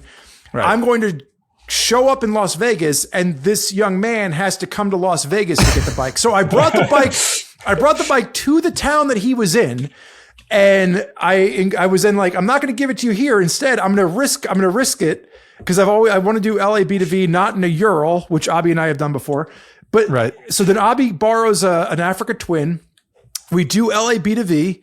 One of our buddies, Nathan, was with us. He crashed and broke his nose. That's a different story. But like we roll into Vegas, and I remember like the headlight switch and the Tiger stopped working because like there was so much dust in it. So we stopped at like an AutoZone and I'm like spraying it out with contact cleaner. And I'm like, I just need to get rid of this bike. The center stand snapped off. So I have like the center stand zip tied together.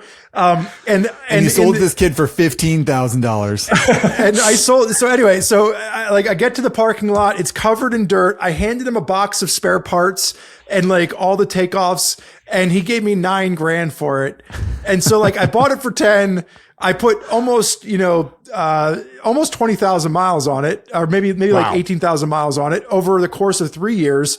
Rode it out to California, did LA B to V with Abhi for like one last shebang, and then sold it for $9,000. So like I feel like that was worth it. You did well. And actually, the buddy of mine that bought it, shout out to Kyle Hyatt, who at the time was, I think, writing for July. No, that was before. He was probably working at CNET. Kyle Hyatt bought Spurgeon's bike? Yeah, you've seen Kyle. Yeah. So he had just started because just started riding motorcycles. He couldn't get the loan. No, he had just started, I think, at Jalopnik, and he had to wait. He's like, hey, I need to be here for 2 weeks before they'll give me a motorcycle loan at the bank. He's like, so we have to work this out in a way. He's like, can I give you a check and like you just don't cash it right away? It was like some weird deal, and like I remember like writing out the bill of sale on like a hotel casino napkin at the bar after LAB2V, and he's like, okay, like I promise you this check is going to clear. Just don't cash it until a certain time. This is disreputable. Oh. Anyway, you continue, Abhi. Sorry, Abhi. Yeah. So Kyle. I was just saying, shout out to Kyle. Yeah, he bought it. He became like, because he had started writing on the side for Bike Curious, my other site, which is how we got to know each other. And he was more of a car journalist at the time. So he did a series of like, hey, what bike should I buy? And Honda gave him a 500X to learn, that kind of thing. Anyway, so he bought it. He enjoyed the Triumph for quite some time. And I have to admit, I do not know where it has since gone. So I know he sold it, but I don't know where it ended up. Yeah. Right. Yeah, I got to find out.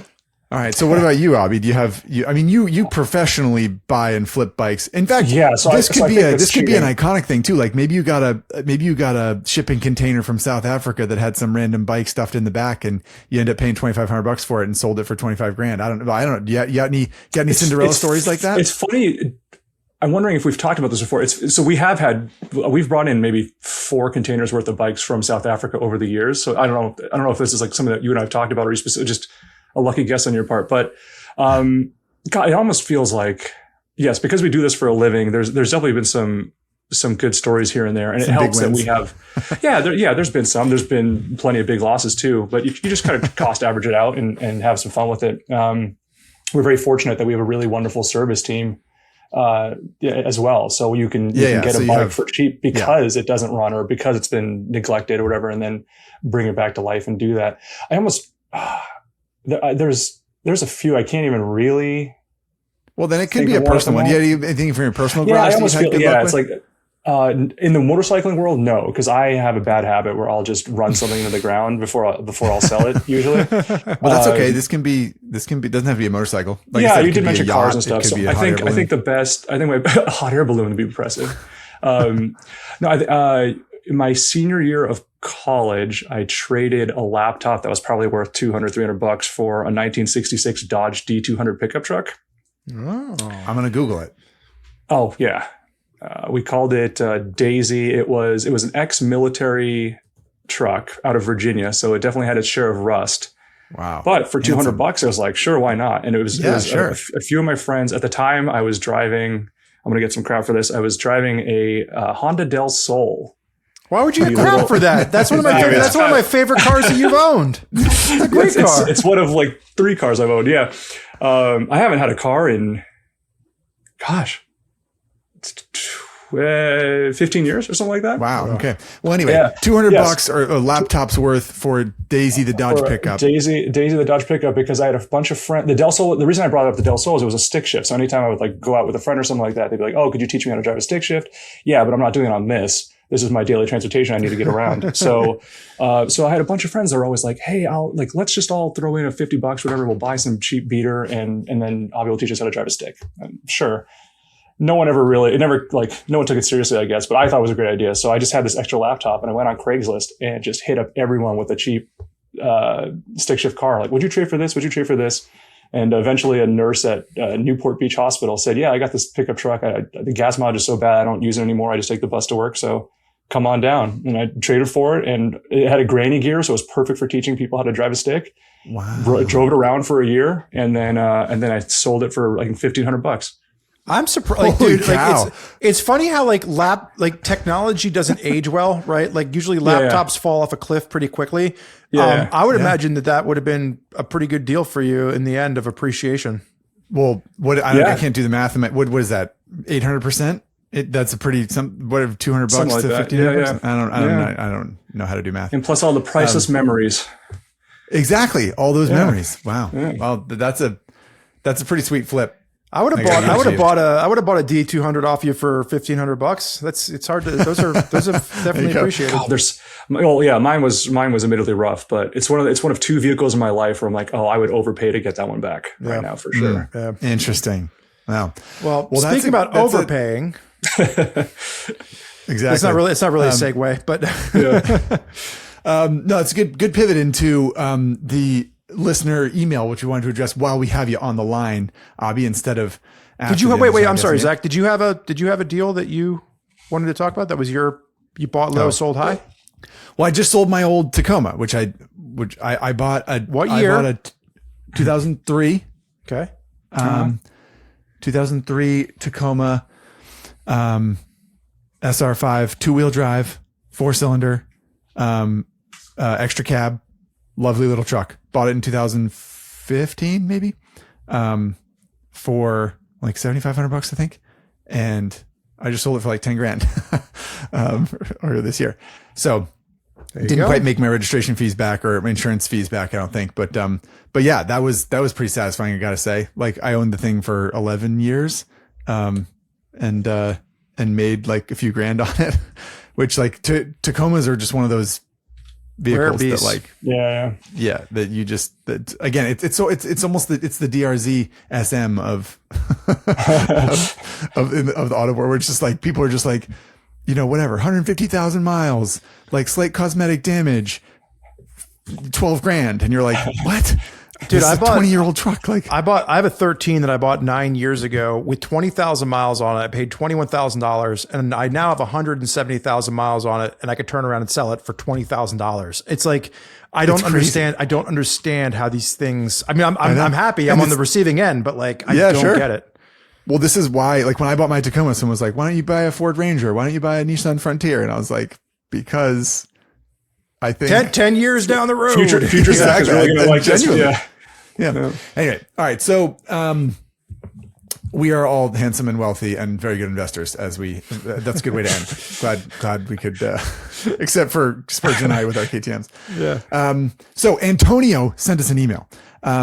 And I don't remember if this was the reason we had this whole episode idea or not. I don't know how much credit you deserve here, Antonio. But Antonio said, the topic is simple. Which motorcycles produced in 2026 will be collectible desired classics in 2066, in 40 years' time?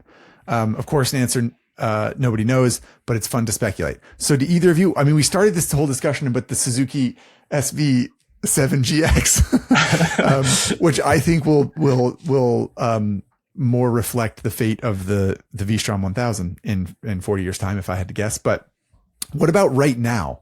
And I guess some obvious answers would be like a limited edition Ducati or something like that. We just talked about some of that, or like a limited edition Harley, like maybe something like that. But is there anything else that stands out to you guys? I'm chewing it over my head right now. Your mind's a blank. I'm trying to think of like, what's the nostalgia? Like, what are the bikes now that people want that they can't afford? And then how does that play in with like what comes back around? The other thing that kind of comes to mind, and this gets into like the SV650s or, you had mentioned the CB750, Sandcast, which is obviously a different beast, but like even some of those mid 70s Hondas, like some of the ones that are now valuable are the ones where they produced a ton of them, they sold a ton of them, but they were expendable, right? People bought them, they used them up, and then they got rid of them, right?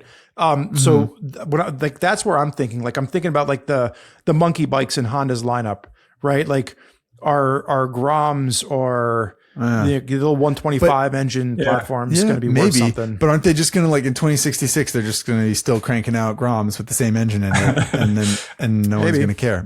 Maybe not. Maybe everything will be electric, and they'll be like, oh, I want one of those gas ones. I don't know. Yeah, I don't know. It's a kind of a fun question. I'm tempted to say something like, we spent early part of this discussion talking about sport bikes, and like first gen. Like, I wonder about a first gen. Well, the question is a motorcycle produced in 2026 that will be collectible in 40 years time. Because I'm thinking like first gen S1000 BMW, S1000R or something like that. Like the acid green one.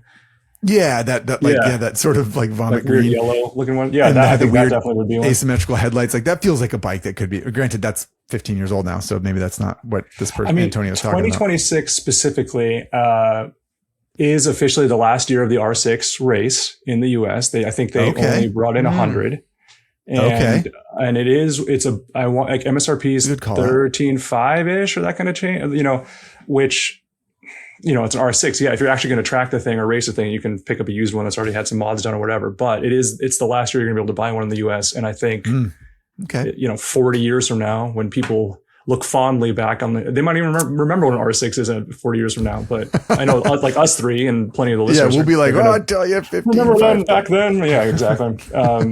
That I think would be a pretty solid. That's a good call out. That.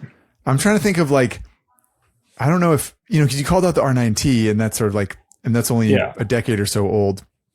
But that's sort of holding its value better than you would have thought. And the Honda just came out with that, or they just announced the CB1000F or something like that. That's sort of like 80s styled. Yeah. But it's like, I think a TFT dash, but like an analog style thing, and like very kind of simplistic. And I don't know, that feels like, the thing is, I don't know if that's going to tug at anybody's heartstrings in 40 years, like that's meant to tug at people's heartstrings right now. Yeah. So maybe that's not something that like anyone's going to give a hoot about. I'm trying to think of like, well, think about what's really popular. Like, and again, I'm not intentionally bringing it back, but like think about the adventure bike segment right now. Like it's over the past 10 years, adventure bikes have been, really popular, and they're also like the chance of getting one thrashed out versus like somebody that just put it in the garage and put 200 miles on it. Like maybe 60 years from now, the GS 1300 or, the KTM 1390. Like, I think this is the first official year of the 1390 Super Adventure R. Like maybe something like that, where it's like super premium. Somebody couldn't afford the $25,000 adventure bike at the time, to find one 60 years down the road that's like really clean. And like not completely clapped out, original plastics, not scratched. Like right. Someone hasn't thrashed it off road. Yeah, that kind of thing. Yeah. Right. And I guess it's pretty early in production for like the Ducati off-road bikes too, right? I was thinking about those, right? Like the 950s, the motocross bikes. Like I know they just released the Dual Sport, the Desmo 450 Dual Sport. EDS or whatever. I forget what it's called. Yeah. Something like that. Yeah, that's a good point. That's a good call out. Or even like Triumph off-road bikes or something like that. If you had a clean version of one of those. Because I know like even with what we've seen with KTM, like KTM they originally did their Dual Sports, which is the EXCF models. And like they stopped bringing the 250s in. And now like the 250s, like if I could find a 250 for under $5,000, I'd buy one. But you can't. And so like, I think about my bike because a lot of the people, you hit a certain point with the 450s where like, if you don't spend like the $3,000 on a top end rebuild, and most people are like, well, I'll just go buy the next new model. So a lot of them just kind of get abused and neglected, and they get left behind versus, people going out and, maintaining them. So yeah, I think like maybe some of those dual sports could be a potential. I mean, did dirt bikes ever turn around and like make money, Abhi? Not really. There's always going to be a few out there. There's always exceptions, but it's. I feel like, what's the one that McQueen was it like the Husky? Oh, the Husky 400. 400 cross? Sorry. Okay, I thought we were talking more. Okay, more modern. I apologize. I mean, like the Steve McQueen era Huskies, the Bruce Brown on any Sunday era, like those kinds of bikes. Those for sure have kept their value. Not a lot of people know that Harley Davidson had a 250 MX off-roader. Those in the 70s, those keep their value in a really surprising way, but not, that's kind of a small market for them. Yeah. But that's approximately, that's 50 years ago now. But yeah, this is kind of what Antonio's asking, is like looking into the future, 40 like years, modern, what would be desirable, and obviously there's no way to know, as he said, but yeah. Well, one thing which will be interesting to me, and I apologize, it doesn't really answer the question, but like I'll say on a positive note, I'll say I think the Ducati dirt bikes, like if it's like a first year of what could potentially be a very long run of motorcycles, yes, there'll definitely be some collectability to that. But we mentioned this early in the episode about like how maybe Ducati is going a little crazy with special editions right now. Yeah. And I think one thing that Antonio and everyone should be paying attention to going forward is like, right now, what they're doing with the Panigale, like two things. They're making so many editions of the Panigale, but like the S models, not the R models. And they're coming out. And then with a year later, they're dropping in value pretty hard. So it's going to be interesting. Like if you do try to pick one up now, is it going to go back up? Or when does it happen? Yeah. And then also they just announced those, like they're doing special editions of almost every single street bike they have. I don't know if you guys saw that. I didn't see it. So that's similar to the Triumph thing you mentioned, where it's like there's a special edition of everything. And each bike is like inspired by something from Ducati's past. So the V4, the Panigale V4, it's got like that silver flake from Paul Smart's Imola racer, or even the more modern Paul Smart. It's a really interesting idea. The markups they have on them are biblical. It's almost like insulting, really. But they're gonna get their money. I just think it'll be really interesting to see, do they immediately plummet in value, or do they like what happens? But I think Ducati's doing a lot of what like MV's doing too. Lots of special editions right now on stuff. Which is, and it's really just like paint jobs. Let's see what the market says. Well, that is as good an answer as I think you can hope for, Antonio. And I think that you've completely validated us inviting you to hang out with us, Abhi, because lots of hot takes and good takes along the way. I appreciate your expertise. If you feel like you'd like to make a fool of yourself, as we have done most of this time, then we should play the engine sound guessing game, right, Spurge? I think it's time. Let's do it. God. Okay, so first and foremost, everyone's least favorite part. Every guest's least favorite part. But the audience loves it. So this is the audience's favorite game, brought to you by our friends at Akrapovich. If you need a new exhaust for your motorcycle, maybe your vintage motorcycle that you bought from Iconic doesn't sound as good as it should. Akrapovich makes premium exhausts for premium motorcycles, and they are also the sponsor of America's favorite engine sound guessing game. So without any further ado, if you are playing along at home, crank up your stereo speakers. The way this works is we will listen to the engine sound. We will take some guesses. We've got some hints. And if you think you know the answer at home, shout it out. Let's fire them up. Without further ado.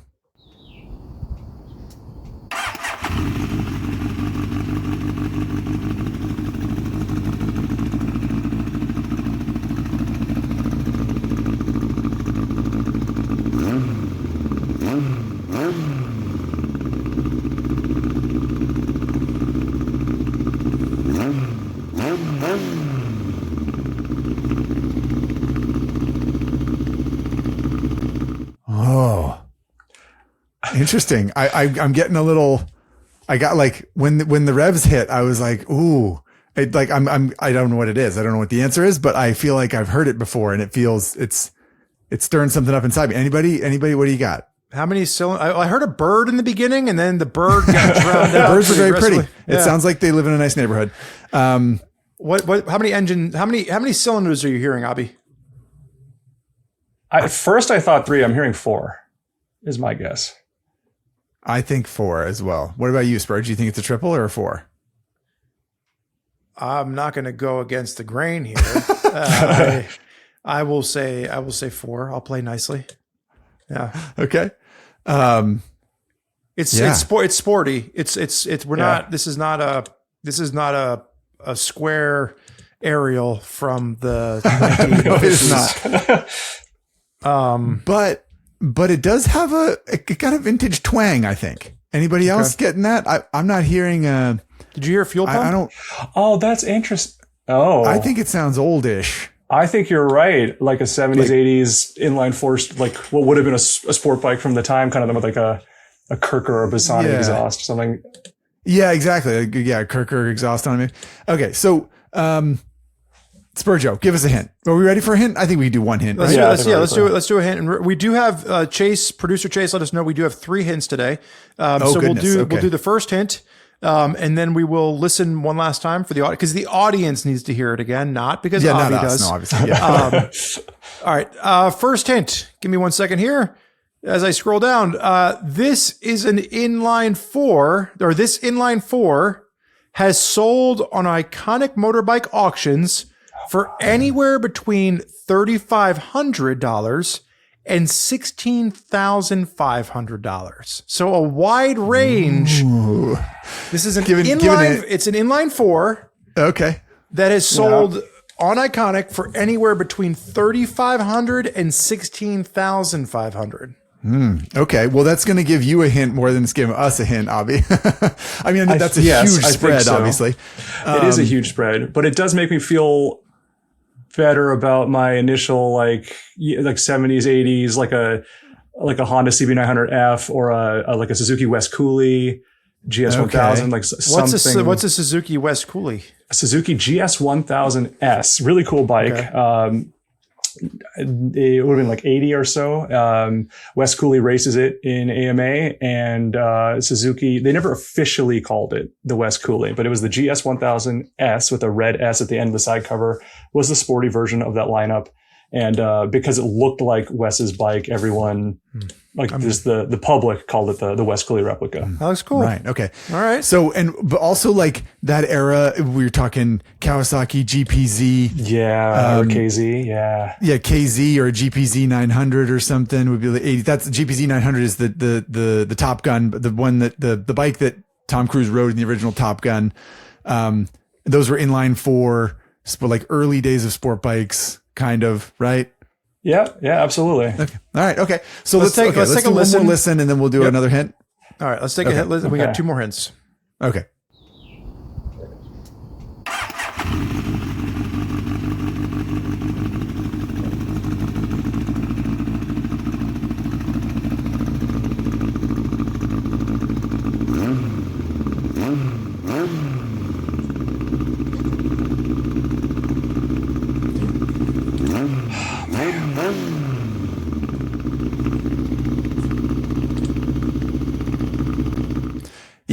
It's funny how, like, I guess some psychology for the listener is that like the stuff you listen to the second time around is completely different than what you listen to the first time around. Yeah, totally. Yeah, the first time I was listening to the exhaust note. This time I was listening for carburetors, and I'm pretty sure I heard them. When you hear the revs, you can hear the little, like you can hear the air sucking in. There was no fuel pump. I didn't hear any fuel pump. Yeah, I didn't hear any fuel pump. So it'd be electric start, carbureted, inline 4. So yeah, I think like 80 sport bike is sort of, you're on the right track. What about like, how much do the Kawasaki ZRX 1100s go for, Abhi? Ooh, that's a great guess. I would say not. I mean, definitely you could see them as low as the first hint would, but not really as high unless you're talking like a 1 mile right bike kind of. Right. Well, yeah. All right. Here's what I'm going to do. I'm going to give you the second hint, and then if you can't get it with that, we'll do the third hint. And then at that point, if you don't get it with 3 hints, I mean, Abhi, we might not have you back on the podcast. All right. So the second hint is produced for just 1 year. Ooh. This make and model got hotter cams, larger pistons, and better carburation than its predecessor. Wow. Produced for just 1 year, this make and model got hotter cams, larger pistons, and better carburation than its predecessor. Okay, 1 year obviously really narrows it down, and it makes me want to say a CB1100F, which would be an 83 model. That's a great guess. I was just going to raise my hand and say I'm in over my head at this point. Like, I don't know if from that era of like carbureted inline 4 bikes, I don't think I know enough about single model year. Right. I love that guess. That's as good a guess that's a better guess than I would ever be able to come up with. You said the CB1100F? CB1100F, but then the problem is, because you said its predecessor would be a 900, and I feel like then you wouldn't just focus on cams. So what about like a single model year one? Like, what about it said hotter KZ1000. cams, larger pistons, and better carburation. Well, an 1100 would have larger pistons than it would have 900, larger presumably. pistons. But it wasn't just 1 year though, was it? No. The 1100F was a 1 year only bike. Okay. Really? I mean, why? wow. I'm impressed. Why? That's a good question. I don't know the answer to that. Okay. Well, they must have just like come up with a new CB1100. In '84, there was the CB1100R or something, right? Yeah. Or something. Yeah, and it might have even been guessing. like me being US centric. It might be one of those things where it's like, oh, I think it's a 1 year only bike because the US only got it in 1 year. Okay. It could have been two, like Right. just, in Europe or something. I don't know. Okay. So right, the bonus hint from Lance Oliver himself says that there was a Common Tread article which referred to this bike as perhaps the culmination of the classic air-cooled inline 4-cylinder engine in a sporting capacity. Perhaps the culmination of the classic air-cooled inline 4-cylinder engine in a sporting capacity. Well, then my guess is too young. It's like then Zach's guess of a ZRX is No. It's I one mean, year like only, think though. about it, because like of the air cooled, it's like the last of the air cooleds, because maybe that's part of the reason that the CB1100F maybe they went to liquid cooling. Yeah, but there were a whole bunch of, if you're talking about the culmination of air cooled inline 4 sport bikes, that went through the late 80s at least, right? I mean, there were like I thought they started playing around with liquid cooling.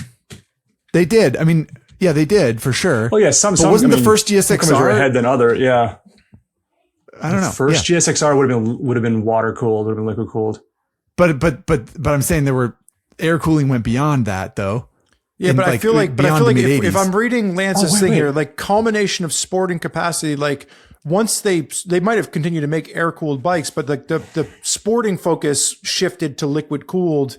So I see. early So his suggestion is 80s, the end of Okay, like early 80s could have been the culmination of that.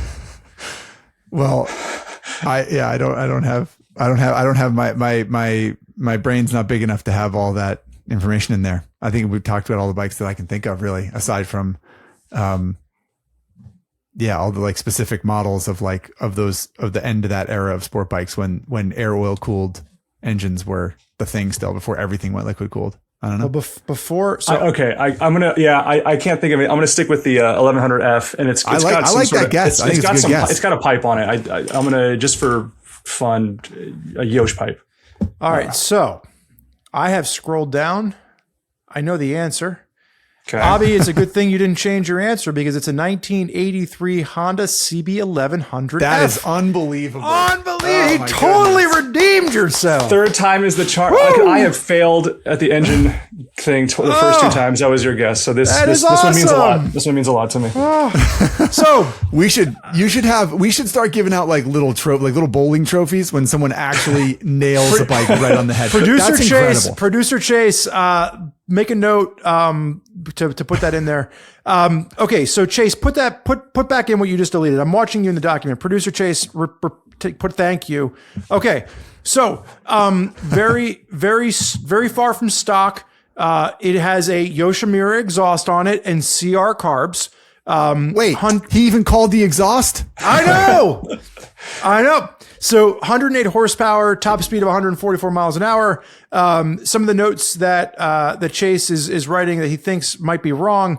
The CB1100F produced for just a single year in 1983 because Honda was shifting performance towards their V4 engines. And it was that makes sense. Yeah. And then it was overshadowed as Honda was shifting around. So that could be wrong. It could not be. But that's kind of where some of the thinking. But either way, someone sent in sense. a sound of birds in their yard and their engine starting up, and Abhi hit the nail square on the head. I like the idea. We're gonna Robin, by the way, just so you know. We're gonna. I think a great addition for season 12 is that you will get a trophy. We will figure this out, and you can put it next to you, so that right behind you whenever you're. I would be honored. Trophy. I would absolutely be honored by that. It's going to be a big gold ear, and then it's going to have a plaque that says "Engine Sound Guessing Game." That's There so you go. good. All right. That's Nice. impressive. Well, Abhi, I don't see how you could possibly go out on a higher note than that. So we should probably I let don't you get either. on with the rest of your day selling iconic motorbikes on your auction site. Thanks so much for hanging out with us, man. It's always a pleasure, guys. Thank you so much. I really do appreciate it. See you, Abhi. Take care. Okie dokie. Spurjo, the incomparable Abhi, has left me stunned, really, that he got that engine sound. I mean, any correct answer to an engine sound guessing game, even if it's kind of easy, is like a pretty satisfying one. But I mean, to me, it was clearly a carbureted, air cooled inline four, but that leaves a zillion bikes it could be. Yeah. And he just hit the nail right on the head. Unbelievable. He's a smart cookie. I said it before. I'll say it again. He's a fun guest, a fun conversationalist, and a smart cookie. If you are interested in just noodling around on Abhi's site, you can go over to iconicmotorbikeauctions.com. And in addition, Jake, to the fact that you are going to win a Highside Lowside t-shirt, make sure to shoot us an email to highsidelowside@RevZilla.com with your preferred Highside Lowside t-shirt style and size preference. We will get you one in the mail. Abhi has also offered to throw in a Iconic Motorbike Auctions t-shirt for you. So you're getting 2 t-shirts for 1 engine sound. Hell of a deal. Good stuff. Thank you for participating. Yeah, right on. Well, I don't think I'm any closer to knowing which motorcycle to buy, Spurge, to batten down the hatches of my investment portfolio. But I sure had fun talking about all that mumbo jumbo. I always have fun with you. If I had to think back, one of the questions that I would leave the audience with, and it's weird because normally we do the engine sound guessing game and get in the comments, we flip things up today, so I'm ruminating. How do you know Kyle Hyatt, the young man that bought my Triumph Tiger? Industry, stuff. How do we, he was running a podcast for a little while. I think Ari and I were guests on the podcast when we worked for Motorcyclist or when we worked for Motor Trend. Okay. I don't remember. I think Motorcyclist. And he was at press launches for a minute. And so we crossed paths. He lived in LA at the time and nice fella. There you go. Yeah. But yeah, I hope I didn't overstate my friendship when I said that I knew him. I was, No. I always think it's interesting how we've crossed small paths. the motorcycle industry is at times. Yes, the motorcycle world can be a small place. Speaking of the motorcycling world being small places, I'm not sure if this is true. We offered Jake a Highside Lowside t-shirt. We should also have offered Antonio a Highside Lowside t-shirt. Antonio, your comment / question about what motorcycle that's produced in 2026 will be valuable in 2066. That was a fun piece of the conversation. We appreciate you sending in that question. We would like to pay you with 1 t-shirt of your choice. So pick out a style you like, a size you like, send us your mailing address and we'll shoot you off some swag. Any final thoughts on your end, Zachary? I was going to say, do you want to buy my KTM? But then you were just going to say, then you would offer me to buy your KTM. And then we would be in this like battle of who gets a better deal or a worse deal out of purchasing the other person's KTM. I think mine's probably holding value a little bit better than yours at the moment, but not by much. Probably. Yeah. Well, let's see. What's my big takeaway here? I don't really know. I had a lot of fun chewing over, I think it's a fun theoretical conversation to have because ultimately I think, we touched on this briefly, but Abhi mentioned it and I touched on it briefly later. Motorcycles are not a place where you make money on anything really, much less purchasing a motorcycle and then selling it later for a huge gain. That's not really what motorcycling is about. And I think that's why this conversation is fun because not a lot of people have this conversation because it is not realistic, right? No one's buying a bike because, I'm going to sell it for twice what I bought it for in 5 years. That's just not how it works. And I think that is indicative of why we like it, right? I mean, you talked about like all the miles you have on a bike, all the memories you have, all the experiences and everything that you take away or that you earn or that you gain from owning a motorcycle, having it, riding it, using it, and it's experiencing the world is the payment that you get. And, and for that you lose actual money, but you gain emotional money. I like that. I like the emotional money. My takeaway is much simpler. I love the idea of introducing a Highside, Lowside engine sound guessing game trophy. I love it. Wow. Yes. It's a great idea. It's going to match that soccer trophy you have behind you on the wall. I'm assuming that's what that's for. Is it a soccer trophy? Those are motorcycle trophies. Really? I just assumed there were soccer trophies back there. I don't think I've actually ever won a soccer trophy, come to think of it. I've played soccer for a long time. I don't know. I think all I've ever won is a t-shirt, which is apropos of this podcast, I suppose. No, I do think a commemorative trophy, if you play the engine sound guessing game on this podcast and you actually get it right, you actually say, I think it's this bike of this year and this whatever, and it's correct. We should probably do it. He got the year, the make, the model, and the aftermarket exhaust. I mean, that's a triple think crown. Anybody's ever done that before. Like it's crazy. I don't think so either. I think Al Fagan from 44 Teeth, I think he got the correct, he got the correct make and model. And that was another inline 4, which was like pretty vague, but he got it based on the starter motor. He said that was very impressive. But getting the year right, I mean, he did have a hint that this was a 1 year only bike. And so he knew that there was like a limited edition, whatever. Anyway, I just like this is going to up the ante. We're going to have a flood of people that are going to want to be on our podcast now because they're going to want the trophy. I'm excited. I mean, who doesn't love a trophy? But also, everybody's always nervous and dreading the engine sound guessing game because no one wants to look a fool. But now you could win a real plastic trophy to put on a real shelf in your house. A real plastic trophy for a real shelf in your house. And with that, folks, we have come to the end of episode 2 of season 12. We are really doing it. Thank you to Abhi from Bike Curious and Iconic Motorbike Auctions for joining us today. It is always a pleasure to have him on the podcast. Until next time, we'll see you out there on 2 wheels. See you, everybody.